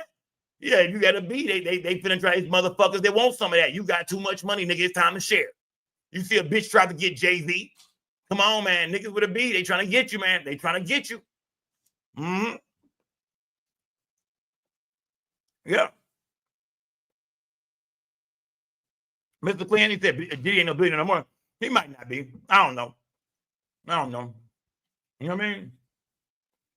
Yeah, I don't know. Smash that motherfucking like button, gang. Smash that like button, man. What I want to say, where do I want to go with this shit next? Oh, I said I'm gonna talk about 50 Cent. That's what I said, man. I said I'm gonna talk about 50 Cent. Let me see. I had some more shit about Tyler Perry. That's enough of that. Enough of that. I want to talk about 50 Cent, man. So when it comes to this Diddy trial, 50 Cent, when it comes to the media, not the news, because she's known as Jane Doe, but to us out here in the real world, we know who she is. You dig? And we also know who Shaniqua Tompkins is, man. Y'all know her. Y'all remember this woman right here, right? Y'all remember Shaniqua Tompkins. You did? Hold on. I got to run this shit one time. Hold on. Y'all remember I got to run this shit. Hold on. Let me see. Hold on. Let me see. Got to run this one time, man. You did? Got to run this one time. Let me see. Hold on. Where was that shit at, man? Let me see. Hold on. Let me see. Hold on. Yeah, there we go. There we go. Let me see. Hold on, man. What the fuck? Where is that shit, man? What the fuck happened to that shit? Let me see. Hold on. What the fuck happened to that shit? You know what I mean? Oh, there we go. There you go, right there. There you go. There you go. You know what I mean? There you go. Hold on. Y'all remember this woman right here, right? I know y'all remember this. I know y'all like Skull. We know. But we got to bring this back to the table. We got to show this. Before we show this, we got to show this right here. We got to show this. We got to show this one more time, man. Light the gas up, man. 50 Cent first baby mama Shaniqua Tompkins speaks out. No, you can. Okay, great. What do you think happened? Mr. Jackson did this. You do think so? Yes, I know so. Why do you say that? He threatened me on Monday. He did. Remember, this is when 50 Cent baby mama Shaniqua Tompkins, his son Marquise mama, his first baby mama, this is when she came out and said that 50, she wouldn't move out the house 50 bought or 50 was paying for. The courts allowed her to stay there. I guess 50 claims she had another dude over there. She was over there getting clapped up in that motherfucker. You know how a nigga feel about shit like that, man. You paying the rent and a nigga up in there clapping. You know what I mean? Nigga clapping something. Now, I don't know if he lived there. The dude was just visiting. I don't know. But I guess 50 feel like she must have been having some niggas over there, or she done moved on and she fucking with other niggas, and y'all got to get about that bitch. Then the fucked up part about it is that's your son, bro. Like, that's the fucked up part about it. You can't put your son outdoors, my nigga. You can't do that. And if her first child, I think she had like a 3-year-old or 4-year-old when he got with her, if her first child was also like your daughter and that was your son, you can't just throw your kid outdoors, my nigga. But 50 Cent is an animal. 50 Cent has less compassion than the average human. You feel me? So yeah, he don't give a fuck, nigga. If you won't get out, nigga, I don't care if y'all both at home. My child and your kid, bitch, my son, nigga, go throw that cocktail through the window, nigga. Who believe 50 Cent did that shit, man? Who think 50 is that kind of animal? Because right now, Shaniqua Thompson, her and 50 been going back and forth for years, man. We know 50 don't even fuck with his son Marquise at all. Matter of fact, in the show Power, 50 Cent character, remember Kanan killed his motherfucking son on the show. And 50 Cent said on Drink Champ, you know what I mean? Like, made it seem like, nigga, that's how he felt about his real son in real life, kind of. 50 don't fuck with the son or him. You know what I mean? She even tells a story about 50 being around another chick or cheating on her, and the son knew about it. The son seen it. Marquise seen that shit, and he told his mama. Yeah, I mean, yeah. 50 don't fuck with that little nigga at all, fam. 50 don't fuck with that nigga. It's funny when 50 first came out, you remember the Wankster video? Remember his son had the doll with the Ja Rule doll with the chain on and shit. Like, we would always see little 50 around him. He looked just like his pops. He had a G-Unit shit on. We remember when shit was cool at the first 2, maybe 3 years of his career. And then somewhere down the line, when they start really beefing and bumping heads, 50 wasn't fucking with them at all. You know what I mean? 50 turns around, has a baby with Daphne. You know what I mean? Diddy come bucket. He turns around, has another son. And we would see 50 post this son all the time, the little mixed nigga. And everybody be like, that's fucked up, man. 50 don't show his other family no love. Yeah, 50 was beefing with them for real. She would do little shows or go live and say certain things about him. She put allegations out that nigga did not get shot 9 times either. She said the nigga got shot 3 times. He said 9 because he added up pot shots. 5 in the studio, 4 in the BMW. She said that's how he got 9 shots. She said, I was there. She also said that she is the one that took 50 Cent to the precinct in, I think, Atlanta to go, or New York to go file a order of protection against Irv Gotti, Chris Gotti, and Ja Rule. That's what this woman said.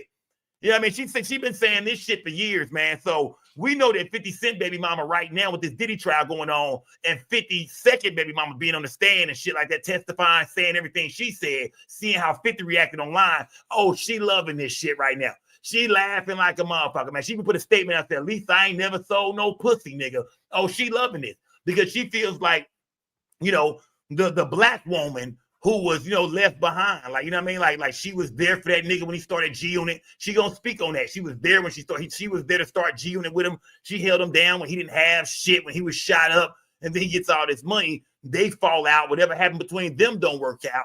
And then he goes and kind of parades his little mixed nigga around and makes it seem like that life was perfect. And now the shit hitting the fan. So, you know, she laughing like a bitch. Not only that, his son Marquise was online the other day betting would 50 post his little mixed son on Father's Day. He had bets going and shit like that. Oh, they over there getting that last laugh like, yeah, nigga, you tried to throw us under the bus and not fuck with us. But look at you now, that little perfect picture you was painting, that little mixed son and, you know, his mom, y'all being cordial and being cool. Nah, nigga, tell the truth. Diddy been over there slutting that hoe out. Diddy been over there working that bitch out. Smash the like button, man. So to everybody in the building, gang. But I know y'all remember this, though, Threatened me. Look, watch what I'll do. I'll have someone come kill you. He threatened me. Smash the like button. He threatened me on Monday, and this is what he did. How long were you two together? We were together for 13 years. The relation just ended over a year ago. He cannot accept that I have moved on with my life, and he felt like he was going to strip me of everything. And I didn't allow it. I fought back, and this is what he's trying to do. He tried to kill me and his own child. Why do you know that? He threatened me. He told me he would. He told me he would have someone come do something to me. He told me, he said, watch what I do. I have someone come kill you, and that's what he did. That's really what he did. I know he did. It's not a doubt in my mind on my son's life. I know he did. What happened? I know he did. Anything? Did you see anything? Someone threw something through the window and the house just ignited. Couldn't even make it downstairs. We had to jump out the window. Do you think he hired someone to do it? Yes, of course. I know he's too much of a coward to do anything himself. You're blaming 50 Cent for this? Yes, yes. Yes. He released a statement saying he was happy everyone got out alive. He didn't even. If you release a statement, if you care about your child, he has made no attempt to contact his child. He calls my grandmother when he's upset and he wants to talk about me. He calls my uncle. He calls my aunt. He's not made one attempt to come find out if his son is okay. That's like, you know, a nigga guilty, fam. I'm not trying to blame 50 for that shit. I wasn't there. I don't know who did it. I have no clue what happened. But if you find out that some nigga randomly threw a cocktail through your baby mama window and your son home, what's the first thing I'ma think as a nigga if I'm 50 Cent? The first thing, if I didn't do this shit, the first thing I'm thinking is, them niggas trying to get at me. That was for me. They did that. Yeah, that was for, if I'm 50, the type of beef he got with niggas, yeah, I mean, I think around this time he might be beefing with goddamn what's up boy name? What's up boy name who had Pac set up? What's up boy name who had Pac set up? I'm sure he was beefing with that nigga yet. But you know, he got beef with all kind of niggas. 50 had beef with niggas everywhere. If I didn't do that shit, the first thing I would have thought was, oh, some niggas did that shit trying to get at me. Some niggas threw a cocktail through the window. Yeah. You know what I mean? Yeah, Jimmy Henchman, Cali Dre, yeah. You know what I mean? I would have thought that might have been henchmen, them niggas. I would have thought that was one of my ops. They done found out where my house is at. And they done went through a cocktail through the window. I'm calling her first. She said 50 didn't call at all. She said 50 made no attempt to talk to her or his son. Nobody. Everybody got cell phones. 50 didn't call not one of them motherfuckers. That's a little suspicious, Fifth. And I fuck with 50 Cent, man. Shout out to 50 Cent. I was on his show, Hip Hop Homicide, so I am a salute to 50. Gave me a good look. I ain't knocking shit. Shout out to him and Mona Scott for doing that shit. I ain't mad at Fifth. But it looks suspicious, Fifth. It looks suspicious than a motherfucker, man. Smash that like button, gang. That sounds like a It concerned looks father. suspicious. A concerned father don't sign over their rights. A concerned father do not sign over legal, physical. He has no rights over Marquise. None. He signed away custody. He tries to make sure like he's a doting, beautiful father. He's not. So you don't think he cares about you? He is a deadbeat because it's not about monetary. He is a deadbeat. You heard this in the middle of the night? Yes, I did. Talk about the custody of the house. He didn't want you to have that. No, and we was in the Supreme Court. I did my deposition yesterday. And he trashed yesterday. attorney's Yeah, office? no, he trashed it on Monday, but I did my deposition yesterday, and they saw the evidence that I had. We had an express oral agreement, and I have proof that he said that, and this is what happened. He knew I was going to get that house. Put his kids in danger? He doesn't care. Anyone who's trying to take a roof over their child's head, do they care about putting them in danger? When you know you drive around a bulletproof van all day, every night, wouldn't you want your son to be somewhere safe? You think he would try to kill his own kid? Yes, I think he would. He's obsessed. If he can't have me, he'd be like, no one can. He's obsessed. So he's very upset. Fighting over the house, right? Yes, we were in 50 court. We're in said he can't litigation. have We're it, fighting over nobody the can. house. Just Yes. say again, what did he tell you? He said that he was going to have someone come kill me and watch what he does, and this is what he did. So he threatened you? Yes, and he has made no contact to even see how his son is doing. No contact. You heard something in the middle of the night. Okay, all right. Very upset. Okay. So that was her then, y'all. That was her then. Well, this is her now. This is her last night, man. And you know what I mean? And 50 baby mama ain't no bad looking woman either, man. Yeah, she ain't no bad looking woman. And we've heard 50 say things about her, but we never heard 50 put like no real allegations, like she was a hoe or she was doing this, or she was fucking her homies, or she was on drugs. That's one thing we never heard about Shaniqua. She seemed like she was that chick, and I don't know her at all. I don't know 50. I'm not saying 50 was wrong. She was wrong. I'm not saying none of that shit. I'm just saying she seemed like that chick that was down with 50 when he didn't have nothing. She seemed like that first baby mama, that chick. You know what I mean? Because a lot of niggas got that first baby. Look at Biggie. It is Biggie. Yeah, look at Biggie. Biggie had that first baby mama. Fat, jet, black ass bitch. You know what I mean? He went got faith. That nigga went got something a little more light skinned. That nigga went got faith. You know what I'm talking about? Yeah, nigga went got faith. It'd be them first baby mamas that really hold a nigga down. Look at Snoop Dogg. Snoop Dogg got fucking with a bunch of bitches. You see who he with now, though. Nigga got old and realized, you know what I mean? Yeah, the older you get, you realize, oh, man, you better stop fucking around out here, man.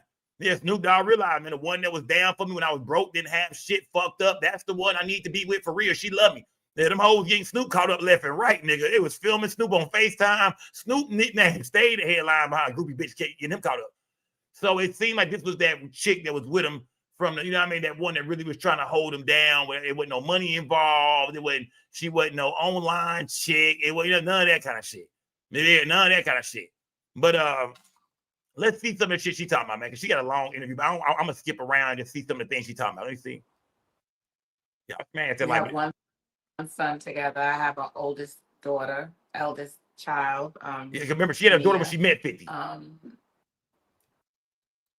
I was the one who took care of him. I was the one who took him to my mom's house when he got shot. Saved his life.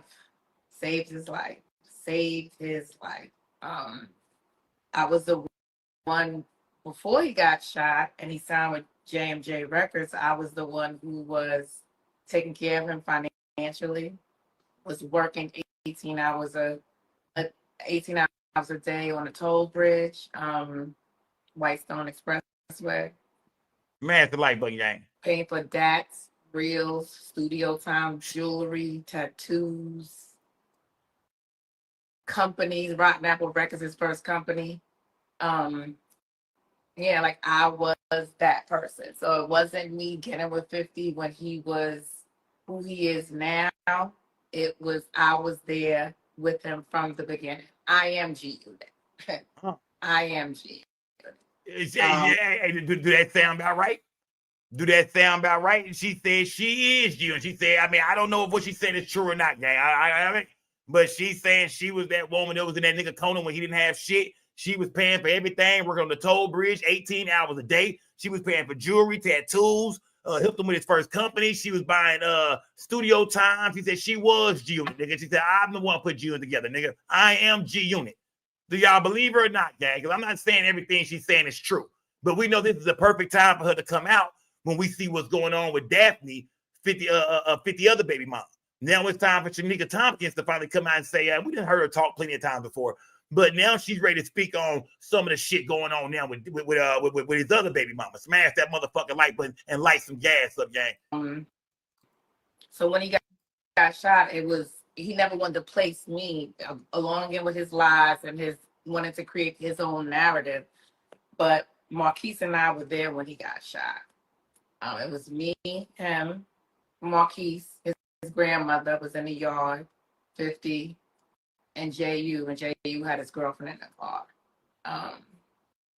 And we were there with no shots right now. And we're going to get more into that. We're going to get more into that. So you're going to get to know me during these lives, and you're going to get more into that. So I don't know what topic y'all want to go into first. What's hot, what's not. This is 50 Cent first baby mama, y'all. Go into the Diddy trial. Daphne Joy, that's how this all started, was with the queen from not Philippines comment that I made. Because I'm getting DMs, even though, of course, you could tell I'm from Queens and I'm not from the Philippines, but I was getting a lot of DMs and people thinking that it was me. Okay, so you're saying remove the comments. Okay, so how do so she's saying that people thought that she was the Jane Doe on the stand. That people was inboxing her asking, are you the one in the Diddy trial? Who will believe that? I don't know. I don't know. Maybe some people were confused. She's saying the public was hitting her up saying, are they talking about you? Are you Jane Doe? And she had to let them know that, nah, I'm not from the Philippines. I'm from Queens, motherfucker. It ain't me at all.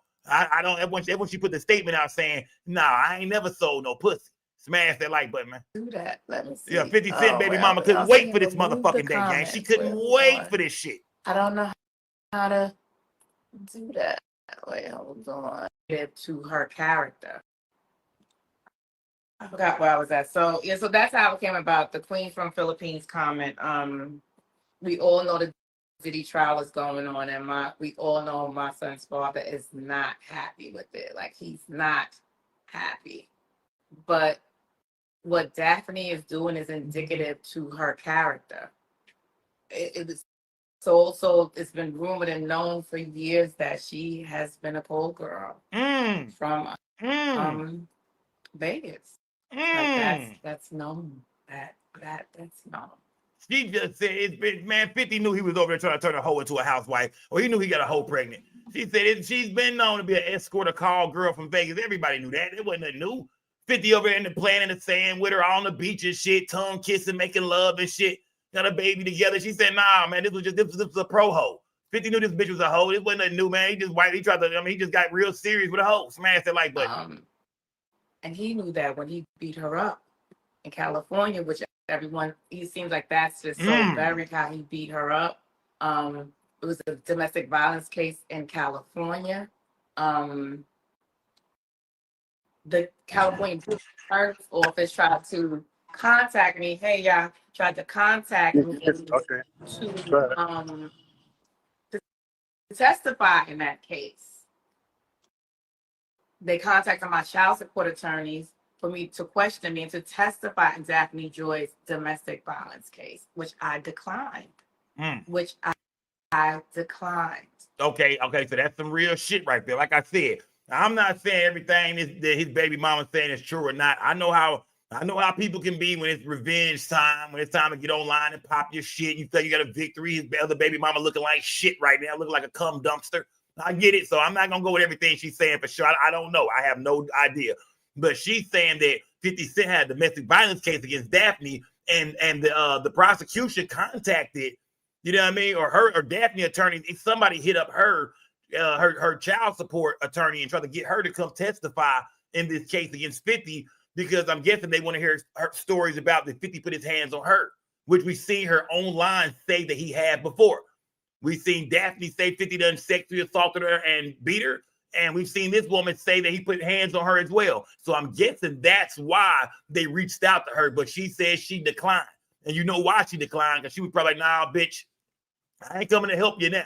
Because there was rumors that them two women didn't like each other. That Daphne also threw little shots at her from time to time. So, yeah, she was like, nah, I'm not getting in that shit, bitch. From what she's saying, she didn't want to get in the shit. Nah, she ain't fucking with it, bitch. I'm not coming to save you. That's your nigga, right? You know, that's your baby daddy, right? All right, bitch, put up with it. You know what I mean?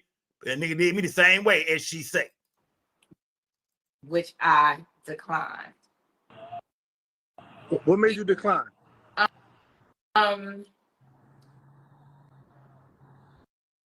As I'm a mother first, and I'm a woman, but during the duration of the relationship with her and 50, she gave me so much shade, and she was trolling me along with him. Like, she thought she was superior. She thought her and her child were going to be superior to Marquise and I. So I said, I'll sit this one out. But did she ever come at you and like troll you any kind of way? Yeah, she always did subliminals all the time. Absolutely. I can't remember. I would have to go back. I snapshot and I save everything. But it used to be on Twitter all the time. She would just throw the subs. So, and I could understand it because it's like, I left him. I don't want him. I don't communicate with him often. So I could not understand why she was upset about you have him. So you have a child by him. So I'm not in the scenario, so I can understand. So about how old around what year was that though that this took place? Because I think the child, how old is I think it was about maybe 2008, 2011, because at the time before he got with her, he was with Ciara. So he left Ciara to be with her, to be with Daphne, which I couldn't understand because Marquise loved Ciara. His family adored Ciara. And he left Ciara to be with Daphne. Was that a good choice, gang? If what she's saying is real, man, I can't trust no mad ass baby mama. I ain't gonna lie to you, gang. But if what she's saying is true, you know what I mean? I wonder if somebody ever asked Ciara this. Not that Ciara gives a fuck. You know what I mean? I'm sure she got the life she wanted. She found her sucker. Anyway, was that a good decision, man, to leave Ciara for Daphne? You know what I mean? How many people in the chat think that was a good decision, man? I'm basing this shit on looks right now, man. I'm not even talking about who they are as they character and shit, because maybe he didn't know who Daphne was all the way. I mean, I'm guessing maybe he didn't know she was an escort. Maybe. But as far as looks wise go, was it good to leave Ciara for Daphne? Or hell nah, I wouldn't have done that. Tell me, let me know in the chat, gang. Let me know in the chat, man. Did 50 do the right thing by leaving Ciara for Daphne? Smash that like, but that's if what the BM is saying is true. You said about 2008, 2009. No, yeah, maybe him and Ciara probably maybe 2010. I'm not sure, but I know he was with the girl Daphne maybe like 2011, 2012, somewhere around here. But he how old is Saya now? I don't know. I would have to Google it. I don't know. I just know that him and I, he's a Virgo. I do know that. Like him and I, like days apart and birthday, but I don't know how old he is. I have no clue. I'm guessing maybe 10, 11, maybe. I don't know. So then for Marquise is what, 29, 28? How old is Marquise? 28. So Marquise damn near 30. What, 16 years difference? 17? Yeah, probably more than that. Right, like over 10 years. But Floyd was dating Miss Jackson at the time, and he hooked Boo Boo up with Daphne. He hooked them up. So Floyd Mayweather, and it makes sense. That makes perfect sense that Floyd Mayweather would pass the oop over, because Floyd Mayweather probably, I'm sure, knocked her down too.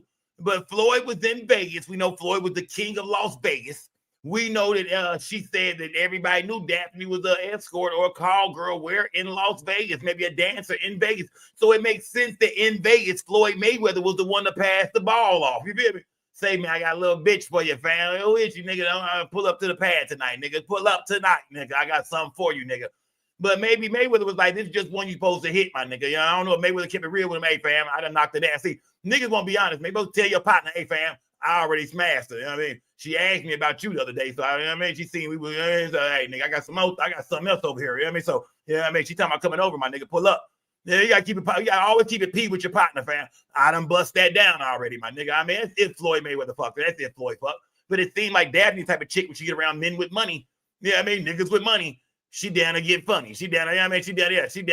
She down to get cummy. Smash that like button, man. Yeah. Smash that like button, man. Smash that like button. So Floyd passed that alley-oop off the 50. That nigga Floyd ain't got shit. The last laugh because he said, I told you not to have no baby vibe. And we all see, if you go to Floyd's page now, which we all know Floyd is his best friend or was his best friend, on his page now, Floyd has a post saying to Boo Boo, in the first line it says in that post, you're just mad because Marquise's mother don't want to be with you. And I'm assuming we all know if you have a best friend, your best friend knows all your secrets and who you care. So she's claiming, Shaniqua is claiming to this day or not too long ago that 50 wanted, he still want his baby mama. He want that first thing back, man. He want that old thing back. Yeah. Shaniqua is saying that y'all don't understand. 50 want that old thing back. Who believe that in the chat, man? Put a 1 in the chat if you believe 50 want that old thing back, man. Because she said that's the first thing Floyd said. She said Floyd warned that nigga, though, don't have a baby by this bitch. No, fam, no. Another little escort from Vegas. I mean, the chick I put you down with the other day at the spot. Yeah, he said, do not have a baby with this chick, fam. But I guess Fifth said, you know, put a 1 in the chat, man. Smash the like if you believe that, man. Smash the like button. Salute to everybody in the building, gang. And that's what Floyd said first line out the gate. So being a Floyd, what was the fallout between Floyd and his son's father about? When she say boo boo, she talking about 50 Cent, y'all. 50 Cent name in the hood was boo boo. Try to get into the boxing business. So as I don't know if everyone knows, like I was very close with Floyd's children's mother, Josie Harris. God bless her dead. I love Josie. Sweet, fun, just all around great person. I just wanted to say that.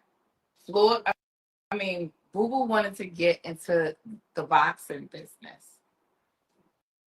No, she called him Boo Boo now. Now he Boo Boo again. Like, no, we're friends. Like you have your business, I have my business, but he wanted to get into the boxing business. So he thought he was gonna Josie told me he went to Floyd's parents. Like if he was asking for a hand in marriage, you know how you go to a girl's parents to ask for their hand in marriage. So he went to perfect. I just want to have your blessings. I want to get into business with Floyd. And Floyd was like, no. He wanted to just be friends. And that's what Boo Boo would say. Boo Boo would say, oh, you know, Floyd want to be, he would tell me Floyd want to prick fingers and be blood brothers, like, because he wasn't genuine in a friendship. So, which is typical of him, like he's not genuine in any relationship. As we can see, he can't maintain a personal relationship with anyone. Who think that's true, gang? Who think that's true, man? You know what I mean? Who think that's true? Because we did see 50 out of nowhere kind of just turn on Floyd, right or wrong.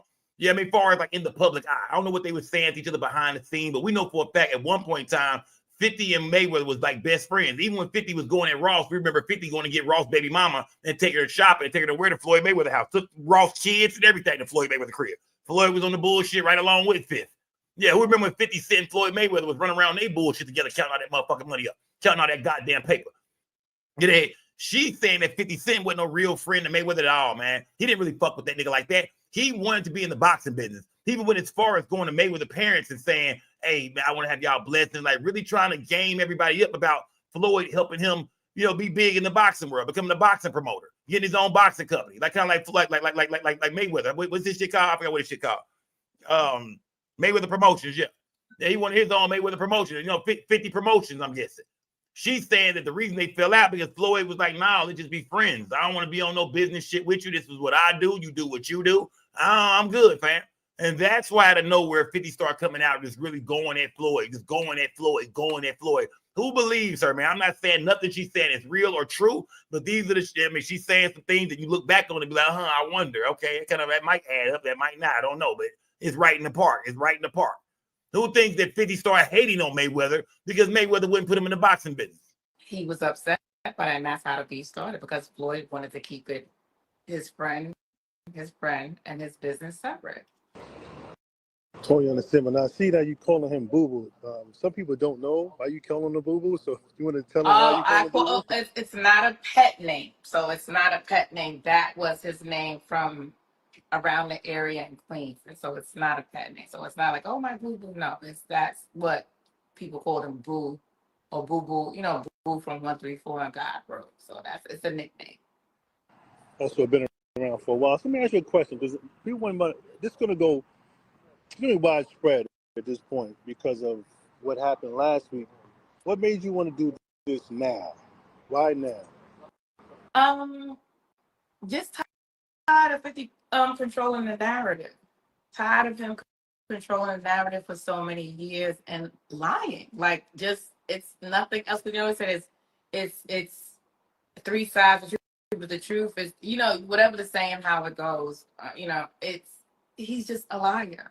He just lies, he manipulates, he spins. And I didn't realize that there are so many impressionable, weak people that they see his character. He shows his character all day and night on his Instagram, and they believe what he happens to say about someone just because you like some of his songs and you feel like he's successful. I don't understand it. Is there any financial gain from 50 Cent at this point, from him to you? Because people may say you still want money. There was a viral clip about Marquise with child support at 27. Can we touch on that real quick? All lies. He paid child support. My child support declaration was until Marquise was 21. He hasn't paid child support in like 8 years.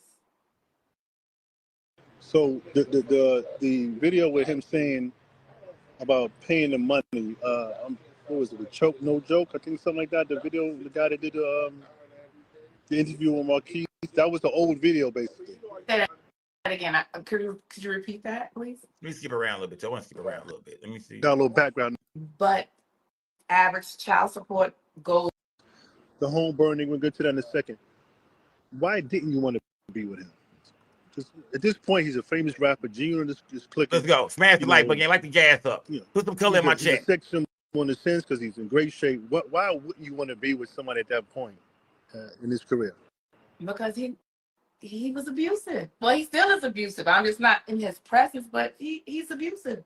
Emotionally, physically, he's abusive.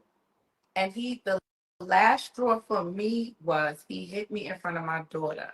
And I said, as a mother, if I allow her to see him hit me and stay with him, what example am I setting for my daughter? And that's when that was it for me. It was that and another incident with Marquise. So it was 2 incidents, but it was kind of close. And there was another incident with Marquise, Yayo, and Banks used to have an apartment they used to share in Manhattan. And I went to pick 50 up from there. So Marquise told me that I guess like he had a girl there, like, a girl that, he just told me something. So him and I got to an argument. He beat the mess out of me and then told Marquise, see, it's your fault. I had to whoop your mother's ass.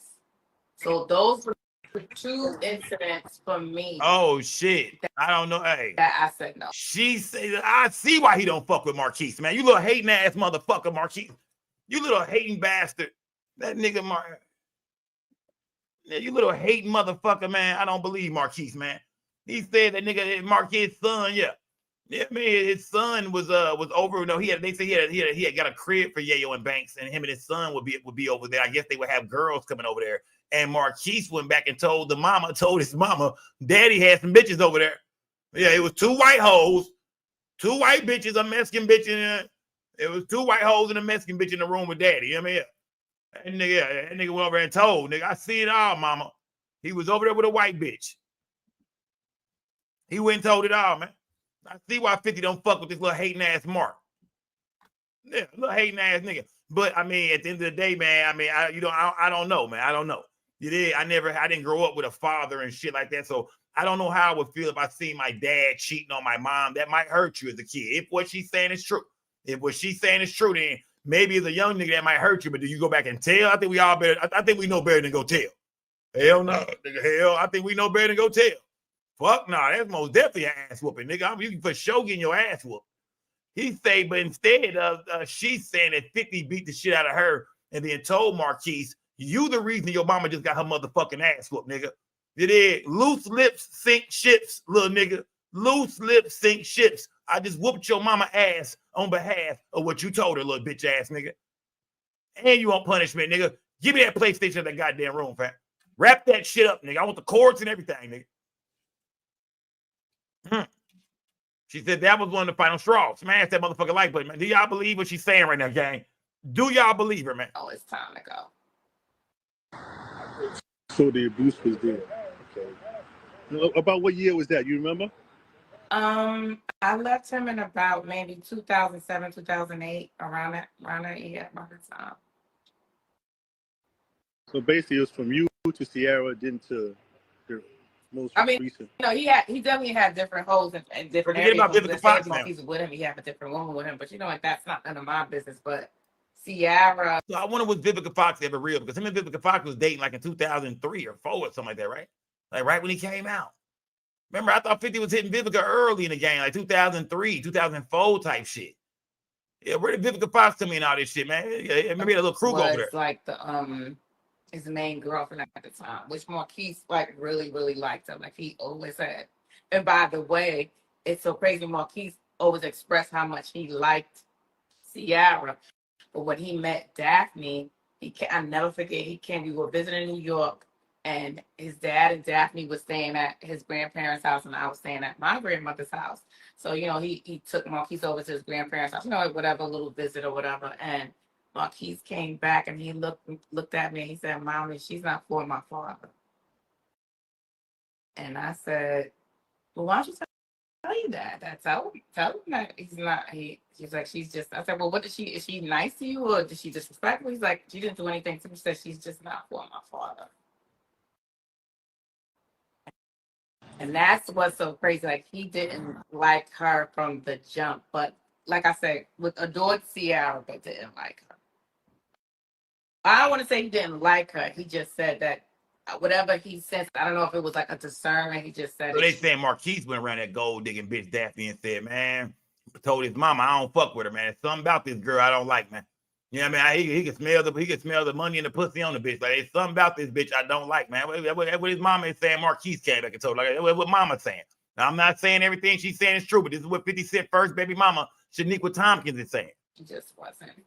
Y'all smash that like button, like the gas up, man. Put some color in this chat, man. I got a quick question before we get to the home burning situation, which is kind of deep. That's what I want to hear about. I want to hear about that home burning situation. Time that he abused you, was it? No, but no, but when it filters out in front of the children, she throwing 50 under the bus, man. I'm 50 Cent until 2003. 2003, yeah, 2003. I think give us trying to come out in 2003, 2003. So he didn't have any money.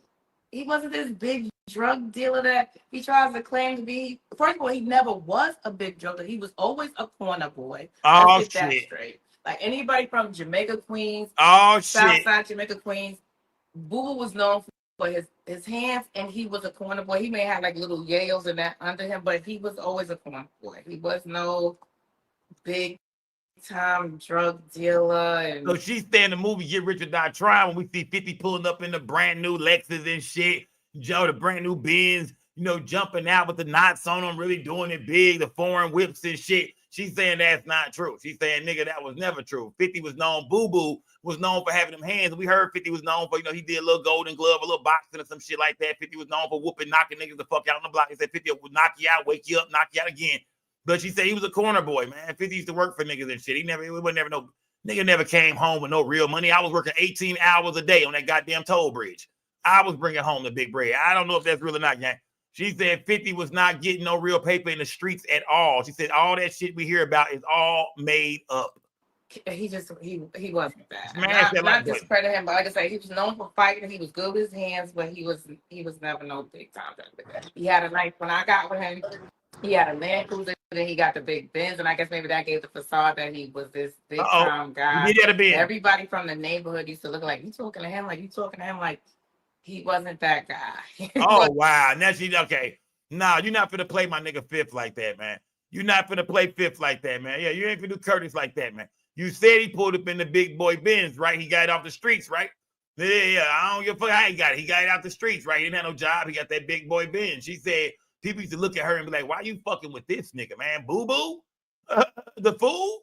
You fucking with Boo Boo. Man, bitch, you can be way better than Boo Boo. That's what she said. She might be doing some capping, man. Ready to slime her. Now I hear some capping, man. Yeah, I don't like when a woman said no shit like that. Like, niggas was asking why I even fuck with you. Man, you know what I mean? Bitches was asking me why I fuck with you. Fuck out of here, baby. Shit, right? Don't come at me like that now. You know what I mean? Bitches want to know why I was fucking with you. Smash that like button. Yeah, she might be doing a little capping, man.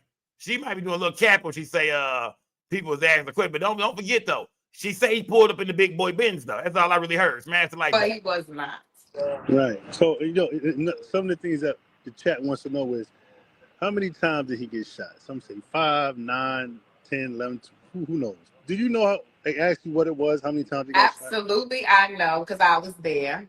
I was there with him in the hospital for weeks, to the point where once he was he was not in his induced coma. Once he saw I was there, he did not let me leave his side.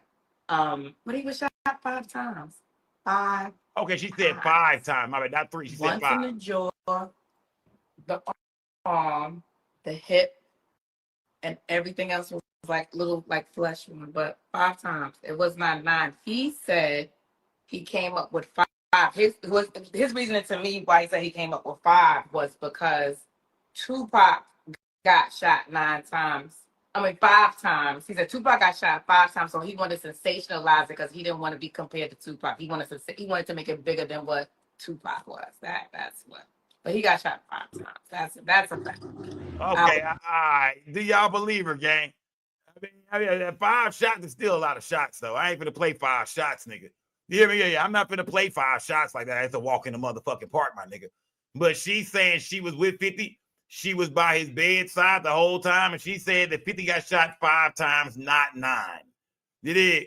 Yeah, that's what she said. I don't know, goddamn it. I don't know. If she tell the truth or not, I don't know. Maybe this woman is completely fucking lying. Maybe this woman is, maybe she's completely fucking capping. Maybe she done put all these stories together to destroy his character. I don't know, gang. Y'all tell me, man. Do y'all believe her, man? I mean, do y'all believe her, man? You know what I mean? He said he wanted to be bigger than Pac. We know Pac got shot 5 times in the studio. Then we know Pac got shot 4 times when he died. You put both of them together, that's 9. So Pac got shot 5 times. That was the most he ever got shot at one time. So Fifth said, you know what? I'm gonna outdo that. Yeah, fuck that. I'm coming in the game for real. And I want to say that 9-shot story worked like a motherfucker too. Right or wrong, gang? If he did make that live, he's a marketing genius. Because when I heard that nigga got shot 9 times and I heard the song, I've been hit with a few shells, but I don't walk with a limp. Remember that shit? In the club, I've been hit with a few shells, but I don't walk with a limp. I was like, man, who the fuck is this nigga, man? I've been reading about this nigga in the double XL and shit. I'm locked up and shit. You know, on Saturdays in Dallas, the show Flavor would come on, gang. Y'all remember that shit? Y'all remember back in Dallas, man, the show Flavor would come on. I'm in the county and shit. I've been hearing about this 50 Cent nigga while I've been in jail and shit. I done read the magazine before I came to jail. I seen that nigga, the little G niggas and shit. I'm hearing about him getting shot 9 times, and I hear that line and shit. He got Dre and Eminem with him. He sold me that shit. I seen Dre, Eminem, nigga from Queens. You know, at that time, the South had kind of taken over. New York niggas wasn't really just, you know what I mean? New York niggas at the South, like 02, 03, the South was taking over in them time, man. And they, you know, the South was coming in the game strong. You know what I mean? And 50, man, when 50 showed up, man, I ain't never seen a nigga with a bigger entrance in hip hop ever to this day like 50 Cent. A nigga ain't never came in the game like that. He came in the game like that. Some niggas had to warm up. He came in the game like that. Jeezy did too, but not like that. There's a couple niggas who can say, yeah, they came in, but not Kanye, but not like that. 50 took over the whole game. East Coast, West Coast, Dirty South. Everybody stopped and said, who the fuck is this nigga? Smash that like button. I was 50 was jamming, man. 50 was jamming. Next to Ken. He got shot 5 times. And you was there, because people in the debate, were you there? I was, when he got shot or in the hospital? Well, both. In the shot. I was there in front of the house when he got shot. Like I said, his grandmother was in the yard planting flowers. Marquise and I had walked him to the, I can't explain the house. Well, I kind of could, but the house had a porch, so he was still like an outside porch. So Marquise and I was standing in the outside porch. JU came and spoke. If you hear even JU's interviews, which, by the way, coming soon, I have so much footage with recipes JU. I got so much footage with JU, and that's going to definitely come out soon. Yeah, we were there. Marquise and I were there. We were there. And he never placed me there. Like I said, he likes to control the narrative. He never placed me there. But Marquise and I were there. We were there, me Marquise's grandmother, and JU. And JU girlfriend was in the car. His girlfriend at the time was in the car. Of course, 50's Let's run back in time Marquis real quick. So grandmother is how I old was want to say Marquise dead now. when he got shot? And JU is He dead too, I was guess. 3 years. So Marquise probably don't remember this shit. So she the only real witness.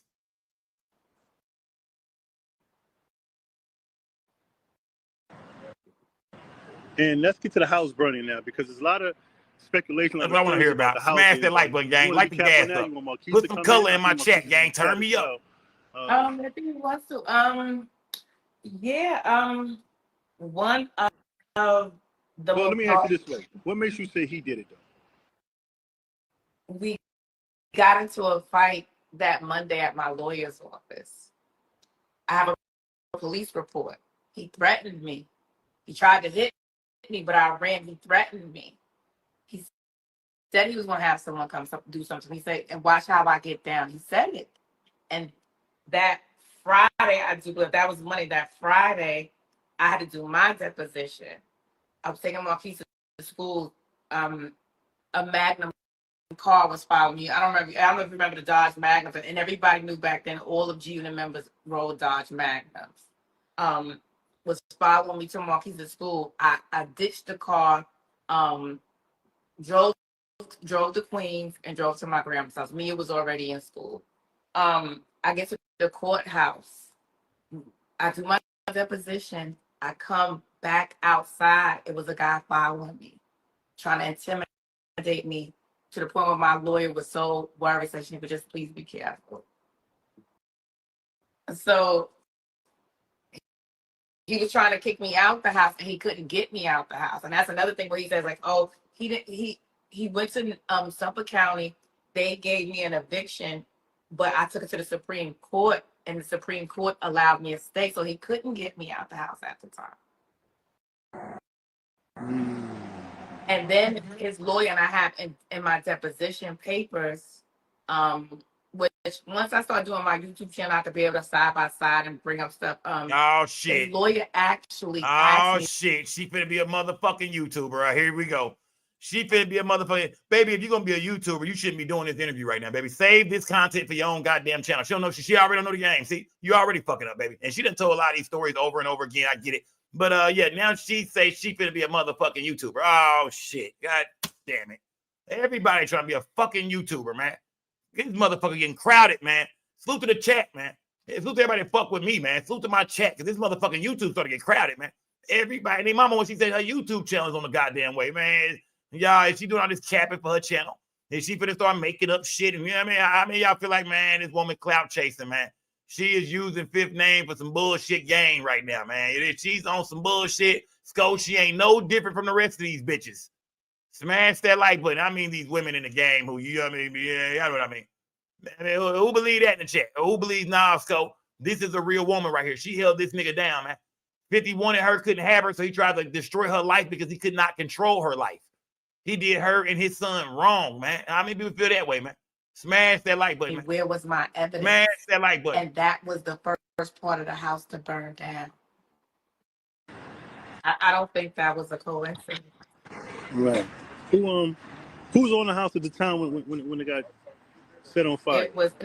That's another thing. He tried to create the narrative. It was me, my boyfriend. No man lived with me in that house. And I will repeat, no man lived with me in that house. But man. But that don't mean somebody wasn't creeping back and forth, knocking the drawers off your motherfucking ass. So we gotta acknowledge that. Yeah, I get what she's saying. She's saying that 50 wanted her and his son and her daughter out the house because he's claiming that a man was living there. A nigga, nigga, you ain't gonna be over there fucking for free. You ain't walking around butt naked, drinking Kool-Aid like Melvin and the guy. Yeah, this ain't baby boy, nigga. You ain't walking around this motherfucker like Melvin, nigga. All in the refrigerator and shit. Nigga, on my dime, nigga. I bust my ass, nigga. Y'all wasn't with me, shit, nigga. You wasn't there while I was shooting in the gym. Maybe she was. But nigga, nah, you ain't finna live like this, nigga. So 50 claiming it was some nigga walking around that motherfucker. She say no nigga wasn't there. But I say, I'm gonna go in between and say it was probably a nigga coming through there. Smash that like button. Yeah, because remember, 50 got niggas following her around, supposedly, allegedly. He got niggas following her around and shit. He got niggas, you know what I mean? He watching the crib, niggas spying and shit. They just say, yup, that nigga go. They see that old beat up janitor truck. She fucking a regular nigga too, 50. We making tell, yeah, it was yayo.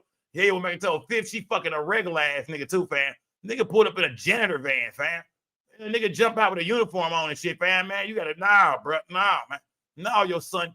Yeah, I mean, yeah, regular ass nigga. Except for Marquise, Man, and he wasn't a man at the time. He was a child. It was me, my daughter, Marquise, a family friend, and she had gotten into an argument with her husband. So it was her and her son and my youngest sister. My mom had passed away, so I had custody of my youngest sister. How old was your Damn, so the house was full of people. Well, he's probably about 12. Mia probably was about maybe 16, 17. Somebody said nigga showed up in the Aaron Plumber van, nigga. Teenager, 3 minors was 4 minors. Pretty much. The minors was Marquise, my daughter, my youngest sister, and yeah. Smash that I'm like not button, gonna say gang. his name, but It's 50 Cent baby mom speaking on the house Was fire. to really get rid of you or to scare you out of the house, honestly speaking? I think it was to kill us. Because the time, it wasn't like it happened when the kids were in school. Maybe I was there by myself, or it happened that I was just sleeping. No one's up. It was still dark outside, to the point where when I heard the glass shatter, because what happened was Marquise was sick that day. Even though I was going to take him to school, like I said, the car was following me, but he was sick. So I was like, you know what? I'm going to ditch this car. I don't feel safe taking him to school, but I'm going to take him to my grandma's house. So Marquise was sick that day.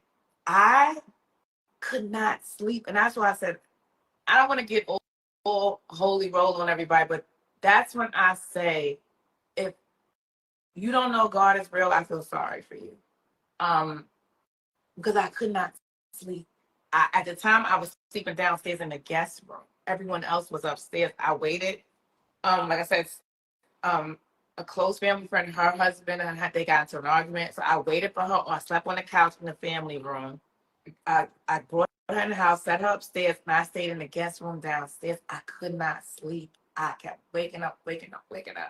And so I said, Marquise is like, let me go check on him, because Marquise had a habit of throwing up in his sleep. So I said, you know what? Let me check on him. I'm just going to just check on him. And then I ended up getting into bed with him. But so let me just keep, because he was kept coughing. So I was like, you know what? I get scared he's going to throw up in his sleep, and choke. Marquise's coughing kept me from being in a deep sleep, but I still was concerned about what was going on. Like I said, people were following me. They were at the courthouse, so I was concerned. But I couldn't quite get into a deep sleep. So Marquise's bedroom was in front of the house. So once I heard the glass shatter, I went to the front of the house, and it was pitch dark. I couldn't see anything. So just in that second, I came from Marquise's room to the top of the stairs. I went down maybe 3 steps, and the flames just shot up to the ceiling. It was just, we couldn't even make it downstairs. So you're the first person that's seen the fire. What I'm getting from this, right? I heard the glass shatter. So my daughter said, she said she thought I broke something, because all she heard was me cursing. But for some reason, I was so enraged. I was like, this motherfucker. Boss the top, the son's supposed to be about 12. This motherfucker sent somebody to burn the house down. So my daughter said she just heard glass and me cursing. So she just assumed that I dropped the glass or something. And I just kicked into action. I just got everybody out their rooms. We had like a little bonus room upstairs, like we had like a couch and a television and stuff.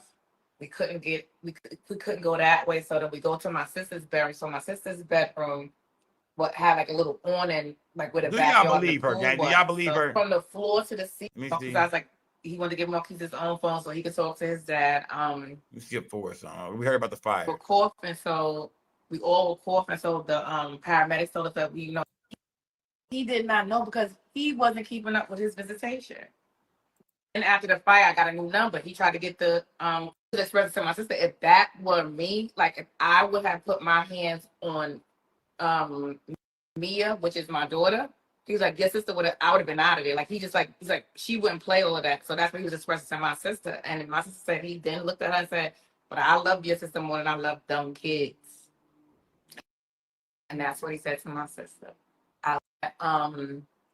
Which I can say, because I'm always gonna keep it all the way G. I'm gonna keep it all the way official. Boo Boo even helped me with my sister. Like, he would take her to school while I would go to work. We always worked good as a team together. And my sister said one day he was taking her to school, and they were talking about my sister's situation with my stepfather. And he was saying that he was expressing to my sister, if that were me, like if I would have put my hands on Mia, which is my daughter, he was like, your sister I would have been out of there. Like, he's like, she wouldn't play all of that. So that's what he was expressing to my sister. And my sister said he then looked at her and said, but I love your sister more than I love dumb kids. And that's what he said to my sister. I love your sister more than I love them kids. And he always used to get upset with me because he felt like I poured too much in my children, or I paid them too much attention, deserve to see their mother being mistreated. Y'all gonna know. No means no. I don't care if you get a girl butt naked. Because you put up the post on your story about Daphne saying that he sexually abused her. Yeah. Did you ever experience anything like that? Or was it just basically physical stuff or fighting and back and forth? I have experienced sexual abuse from him. Yes. Oh shit. Which when it sounds odd for women because it's like it was no Me Too movement. So she's saying 50, she heard about Daphne saying 50 raped her, and she's saying, yeah, 50 raped her. Like, she's saying, yeah, that nigga, man, this shit crazy, man. How many of y'all think this woman just want revenge on this nigga? He's successful now. They broke up, they went their separate ways, and she's now trying to chime in just for the limelight, some clout, man. This woman said, you know what I mean? A lot of y'all feel like, nah, this woman on some bullshit. She clout chasing, she lying, she making up shit, she finna write a book. And then some of y'all saying, nah, this woman is telling the truth, Sco. She ain't no reason to lie on this nigga, man. 50 Cent is a fucking animal, a narcissist. This nigga, I mean, she's saying 50 Cent raped her. From our culture, smash that like how button. could your boyfriend rape you or sexually assault you? Because no means no. No means no. I don't care if you get a girl butt naked and she says no, that means no. So, yes, I have. I don't know within me. I don't know if it's this Black girl strength that for some reason it's easier to talk about that, the physical part of the abuse. That's easier for some reason. Somebody said using the Diddy trial for clout. I don't know why. And that's something that I have to probably work through and maybe. What to do? It's up to you. It's just not what y'all think. With the host, you want to do it now? You want to do it on your next live? What you want to do? It's up to you. I want to say about the Diddy situation. They're telling the interviewer to ask certain questions, but these are the things that we know no one knew in detail, because some people saying they knew, some people didn't know. I mean, it's almost 750 people here. But now the Daffy stuff is the new stuff, right? Yeah, that's the new stuff. I mean, that's I have the inside on that. So, oh yeah, for sure. You want to go there? You want to save it for the next live? It's up to you. It's your call. I don't want them to get at me like I'm holding back shit, but tomorrow and really build it up. Everybody say drop the T, bro. Ask the question, bro. Yo, let's ask the question. Well, I'm just gonna put it this way, okay? We're gonna probably spend up with that. Well, no, we're not probably like that. Right. We're definitely gonna spend a block on that, but it's just not what y'all think it is. It's not. No, it's really not. It's not. Like, just put it this way: Puffy was the first one to sleep with someone's baby mother.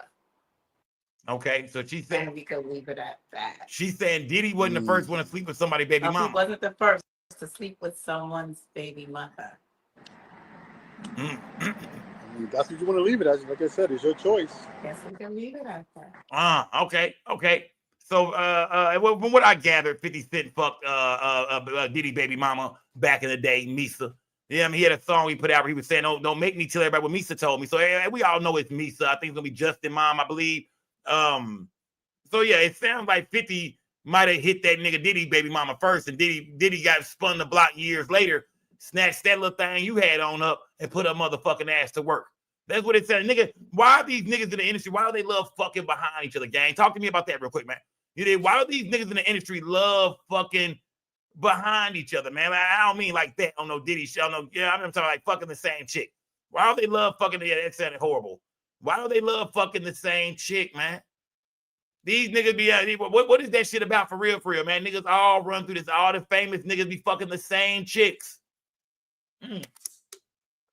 Man.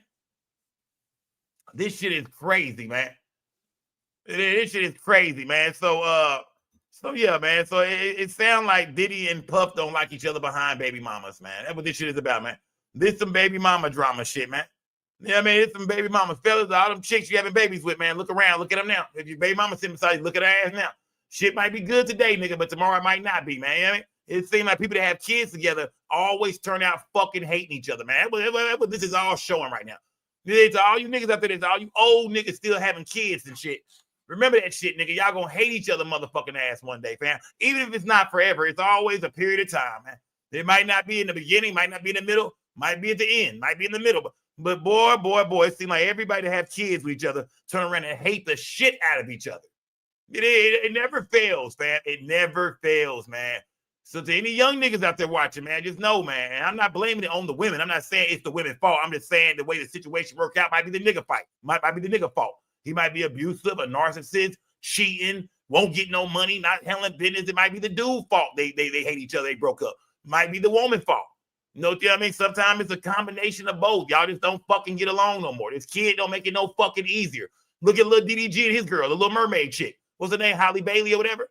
Look at them. They was happy at first, little YouTube couple. Now it's all hell done broke loose, nigga. There was a clip of Blueface warning Diddy G, like, say for him. That nigga said, I want to have a baby. Can't wait to be a father. Can't wait. That nigga, okay. Yeah, all right, bet. Just wait, nigga. Wait till she use that kid against your motherfucking ass. Good ladies, let's keep it 100. Y'all do use them kids as motherfucking weapons. You did. They will use that child as a weapon against you, fellas. Come on now. They will kidnap our motherfucking children. You did. Let's keep it 100. I hate to say that, ladies. But hey, they will use that baby to hold over your motherfucking head, man. And a lot of y'all in this chat know that. This ain't nothing new. We know that. It's some young niggas don't know. Man, I love her, man. Nigga, you been dating her 8 months, nigga. Fuck you mean, man? She pregnant, man. What, nigga? Oh, hell, man. Oh, hell, man. Yeah, come on, man. They will use them babies to hold over your motherfucking head. Ladies, where y'all at? How many tell y'all told a nigga he can't see his motherfucking child today? How many tell you been mad at a nigga and then you won't answer the phone? You know it's his day. You already knew he was coming to the game. Now you won't tell him where it's at.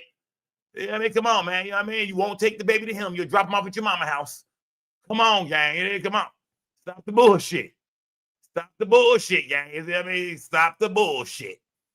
You know what I mean? I'm not going to say all women, so I'm not talking to every woman, of course, but we know that's been a weapon that's been used.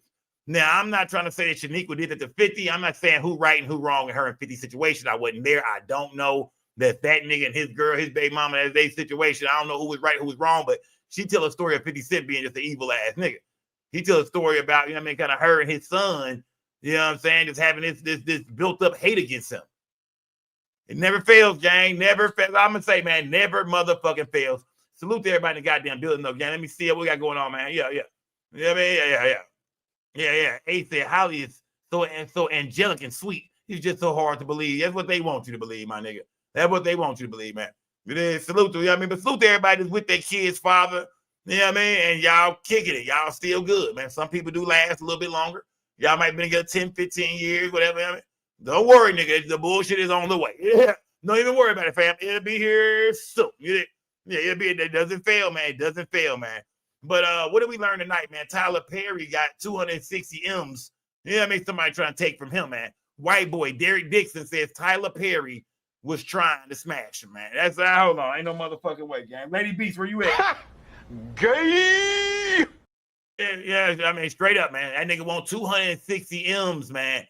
He got the text messages. I mean, Tyler Perry's business is now out there. I mean, that's the fucked up part about it. I don't think Tyler Perry will get this man $260 million. I don't think he's gonna win, but he might get something. Who knows? Maybe not. But it just puts a fucked up look on Tyler Perry. Yeah, I mean, it's not a good look, man. Yeah, on top of that, it's like a little white dude who's saying all this shit. You know what I mean? A little white dude saying all this shit. Yeah, we do know Tyler Perry is gay. I'm sure everybody, we're not shocked by that. But to see that he uses, or to see that somebody is alleging that he uses his power and his businesses and his companies, you know what I mean? And that casting couch, he uses sex and aggressiveness to cast characters in his shows and movies. That's not a good look on you, whether it's true or not. And we know how the public opinion works. We know how the court of the public works. Man, it ain't good sometimes. It can most definitely throw a little damper in your career. But I don't think it will for some reason with Tyler Perry. I think Tyler Perry will have a great defense team. You know what I mean? When I say defense team, this ain't no criminal trial. I mean, some great lawyers. I mean, not a defense team, but he got a great set of attorneys. And they going to make sure this shit somehow goes away, fam. Whether it's a couple of dollars under the table or whether it's they're going to make sure they're going to prove without a reasonable doubt that this motherfucker is clout chasing and on a money grab. I don't think Tyler Perry got too much to worry about, dude. You did for real, man. Then we heard from another escort named Rico. We seen the interview with him and Cameron. He spoke on how 50 Cent baby mama was loving it. You know what I'm saying? Like, he only went over there twice, but each time I went, we was acting and playing roles and shit. I'm at the bar. She at the bar. She a lonely housewife. I see, hey, bitch, that was good. It was good. You trying to kick it? Diddy had a whole script written out. Diddy got a pencil in his ear and shit. Diddy writing scripts and Diddy got all kind of paperwork. He looking through and shit. Hold on, where's scene number 2 at? Somebody find me scene number 2. They say Diddy in there acting a goddamn fool, man. Everybody that talk about Diddy, all them escorts coming forward saying that nigga Diddy was fooling, man, with the acting shit, man. He was baby oil everywhere. Everything wet, man. Everything got baby oil all over it. Meanwhile, Diddy, hey, that's what Diddy wanted to do. He said Diddy told him, I like to make my own porn. I go back and watch my shit later. He said he told Diddy, don't film me, fam. Do not film me. He said Diddy had a secret laptop over there trying to hey, all right, I'm gonna get this content one way or another. And they say Diddy said, I'm gonna get this motherfucking content one way or another. He's gonna close the laptop. Like, damn, fam, all right, bro, you tripping, nigga. Damn. This nigga really trying to make some porn. Diddy should have got a porn license, man. Diddy should have, you know what I mean? Diddy should have did like what I'll name the porn sites, man. The X videos, the porn hubs. You should have just gotten business, bro. You ain't got the liquor business and all that. You should have gotten, nigga. You knew you was a freak bull. You knew you was a freak bull. You gonna jump in the Ciroc business, man. You should have jumped in the porn game, man. Kanye West said he might make his own porn site because Kanye West already came out. That's why he got this girl walking around asshole naked because he want everybody to know we are freaks. Now we know that Jane Doe, aka 50 Cent baby mama Daphne, she was with Kanye and his wife in Vegas and what she called a freak off. Said she didn't do nothing but show them titties. 50 Cent, his baby moms are going crazy. 50 Cent, they got to be fucked up for both of your BMs to be on your neck like this. And 50 got money and 50 got shit to do. 50 got great shows coming out. I think BMF is on right now. BMF been good too, man. I hate this the last fucking season, though, man. Fifth, you and all this beef and this bullshit, man. Damn, I hate BMF is on his last season, man. But either way it goes, man, 50 Cent he's successful, man, the game. But right now, they on his neck, man. Everybody's laughing at him. Ja Rule, niggas, all your baby mama is a thot. But a lot of you niggas, baby mama is a thot, especially you niggas in this check. Y'all baby mama some straight hoes, man. Man, we ain't finna play 50 like that, nigga. A lot of you niggas got some baby mamas that been giving up that neck. Yeah, they get up that box, going crazy for the streets, nigga. You know what I mean? For the streets. So, yeah, don't try to play fifth like he the only one, nigga. Yeah, don't try to act like that, nigga. Smash that motherfucking like button, man. Smash that like button. But either way it go, man, right now, like I said, 50 got shit to do, man. It's not a good look. Then you got the other BM coming out saying he abused her, he raped her, same type shit. But she's saying she never sold no ass, though. And she loving this shit because when 50 got with Daphne, you know, she said her son Marquise said he didn't trust her, he didn't like her. So, you know, hey, at the end of the day, man, she never liked the chick anyway. She said the chick was always taking jabs at her on Twitter and shit like that and going back and forth, kind of laughing at Fifth when he would say shit about her and her son. So when Daphne found a assault charge or some kind of charges against 50 in California, her attorneys reached out to Shaniqua attorneys and she said, nah, I ain't got shit to say. Nigga, fuck that. I ain't jumping in that shit, bitch. I don't fuck with you or him. You did. Marquise laughing his ass off. Marquise put a bid up the other day saying, would 50 post his son on goddamn Father's Day? And of course, 50 didn't. 50 didn't say shit on Father's Day, nigga. Nothing. 50 didn't make a motherfucking sound, nigga. 50 up. Fuck Father's Day, nigga, as far as 50 concerned. Fuck both of you, my BMs, and fuck both of you little niggas. Yeah. You ain't even do shit, little light-skinned nigga. But your mom got me out here looking crazy. They ought to beat your motherfucking ass. Smash the like button, gang. Smash the like button. R. Kelly. Is R. Kelly being truthful with his gang? They say R. Kelly got 1,300 pages of evidence that the prison in North Carolina is corrupt. They've been trying to get him killed. They have statements from 2 Aryan Brotherhood members who say, hey, 2 white supremacists, I mean, one had denounced the gang, he said, but 2 white supremacists came forward and said, man, the jail officials have been trying to get us to fucking kill R. Kelly, man. One of the goddamn inmates even said that he was transferred from his prison to R. Kelly's prison in order for, in order for him to kill R. Kelly. So it's like, why ain't he dead yet? Why ain't R. Kelly? Are these niggas that horrible? Why haven't we heard about R. Kelly getting stabbed up yet? Like, you know what I mean? If y'all transferred him from one prison to another, you would think the same prison officials would have it set up to where they can get to R. Kelly. Leave his cell door unlocked at night. Let one of the motherfuckers become a trustee and start mopping around this motherfucker in the middle of the night until you get to his cell. Why wasn't R. Kelly ever stabbed if they put not 1 but 2 white supremacists on the goddamn mission?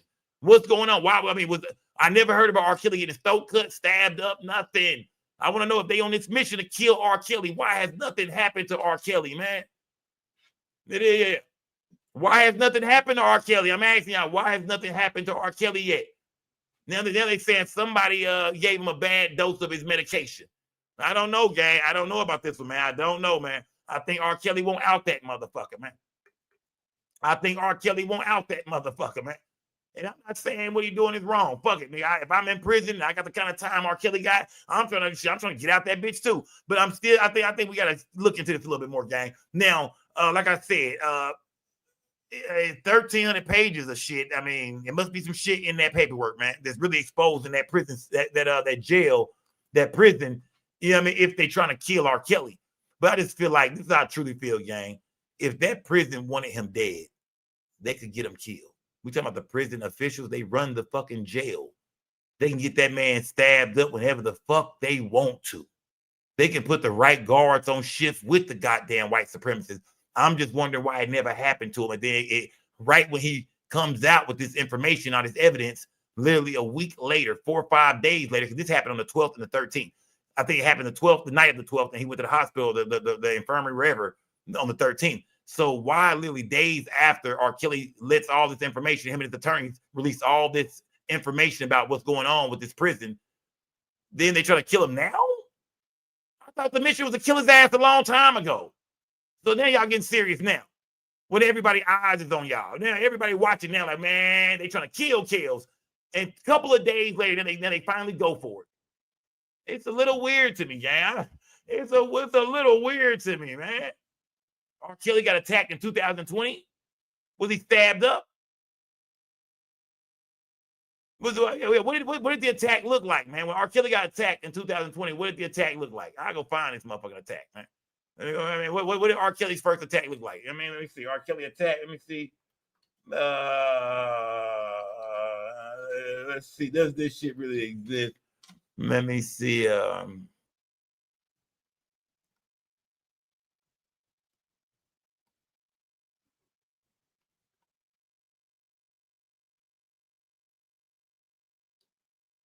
this was in Chicago, they saying.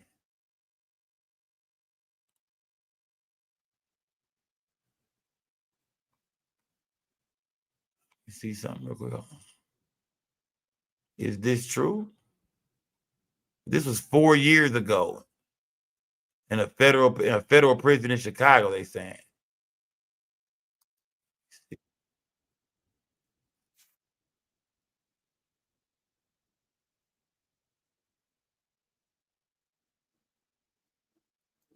Hold on, gang. Hold on. Let's see what they reported. It's like 3-4 years ago. Let's see what the fuck they said about this, man. Let's see what they said about Prison attack. Lawyers for R. Kelly say a fellow inmate attacked him in prison. Kelly's attorney says it happened in his cell and that another inmate came in and started punching him. Guards quickly intervened and Kelly was not hurt. He's in custody in Chicago awaiting trials for sex crime charges in several. So this is, this is kind of irrelevant because this is before I think any of the information was even released about him. You know what I mean? He's not even in prison yet. He's, you know what I mean? Yeah, I think this is irrelevant. This is 3-4 years ago. You know what I mean? Because he ain't even came out. You know what I mean? Like, I don't think none of this shit supposedly is taking place yet. And they say somebody, like, I guess punched him or something. He wasn't hurt. And the actual guards came in and actually broke this shit up. That don't sound like a hit. That don't sound like a goddamn hit. I'm sorry. That don't sound like a hit. Mouthpiece, that's not a hit, bro. Y'all stop the dumb shit, man. That's not a hit. Somebody stole off on him, the guards broke it all up and shit. They went their separate ways. That ain't no motherfucking hit. Oh, man. I don't know about R. Kelly, y'all. I don't know if R. Kelly lying or not. We're going to keep looking into this story, but I don't know. Something about this story it's hard to believe. I just feel like if they were going to kill this motherfucker, they expect to be a whistleblower. He a rat. I mean, he done did the unthinkable. He got all these documents. He got all this evidence, all this proof. Why wait for him to drop this now and try to actually have him killed when y'all been trying to kill him the whole damn time, allegedly? Y'all didn't even move one prisoner from one prison and transfer him to this nigga prison, and the job was never done? Y'all didn't try again? Y'all didn't go get nobody else? You know what I mean? Motherfuckers would have did that to get some time shaved off or get some you know what I mean, some shit they can get away with. The prison gonna cover it up. You know what I mean? You get free this, free that. We'll look out for you. We'll give you a good life in prison. Man, please. It's a house full of motherfuckers down there that do that shit. Man, it's a prison full of motherfuckers that do that shit. I don't see how it's hard to get a nigga knocked off in jail. You didn't think about it. If another inmate can get somebody knocked off in jail, right or wrong, it happens all the time. If another inmate can get somebody knocked off in prison, how come the prison can't get nobody knocked off in prison? I'm a little skeptical, gang. I'm not gonna lie to y'all. I'm a little bit skeptical. It is salute to everybody, guy. I'm a little skeptical, man. What else did we cover, man? We also spoke on the couple that the dude killed his girl, his wife, on Facebook Live. We spoke on that. We see a couple more videos coming out with people speaking. I want to get more to that a little bit too, maybe later on this week. Maybe we might bring somebody up. Who knows? But yeah, I want to speak a little bit more on that. If more shit come out about it, gang. But either way, man, salute to everybody in the goddamn building, man. Dope ass night. What is it? Monday, Tuesday? I don't know what fucking day it is, man. Either way, man. Do the NBA finals come back on tomorrow, or is that got no, not tomorrow. Not this Thursday. God damn it. Damn, I need some basketball, man. Shit, man. TV ain't shit on TV. Either way, man, I'm finna get back online, see what else is going on, gang. Get back into some of this news. Y'all know what time it is. This big Skull Gang or No Gang or Don't Bang. Remember, we don't break the news. We just break the news down. And I'm gone, gang. We will be back tomorrow night for show, though, gang. We will be back tomorrow night. Salute to everybody in the building, y'all, man. I'm out this bitch. Salute, gang. Smash that like button, gang. Before you get up out of here, smash that goddamn like button, man. Subscribe to the platform. Salute to the whole gang, man. Salute to the whole gang. I'll see y'all in the future, man. Yeah, it's your boy Justin on the scope. We don't break the news. We just break the news down. It's most definitely Skull Gang or No Gang or Don't Bang. Hey, we're gonna stay real over here, man. Big Skull Gang. Salute to everybody watching this video. Make sure y'all like the video, subscribe to the channel, hit the notification bell. I do live streams all the time. It's Skull Gang or No Gang or Don't Bang. Salute to everybody. Good. Hold on.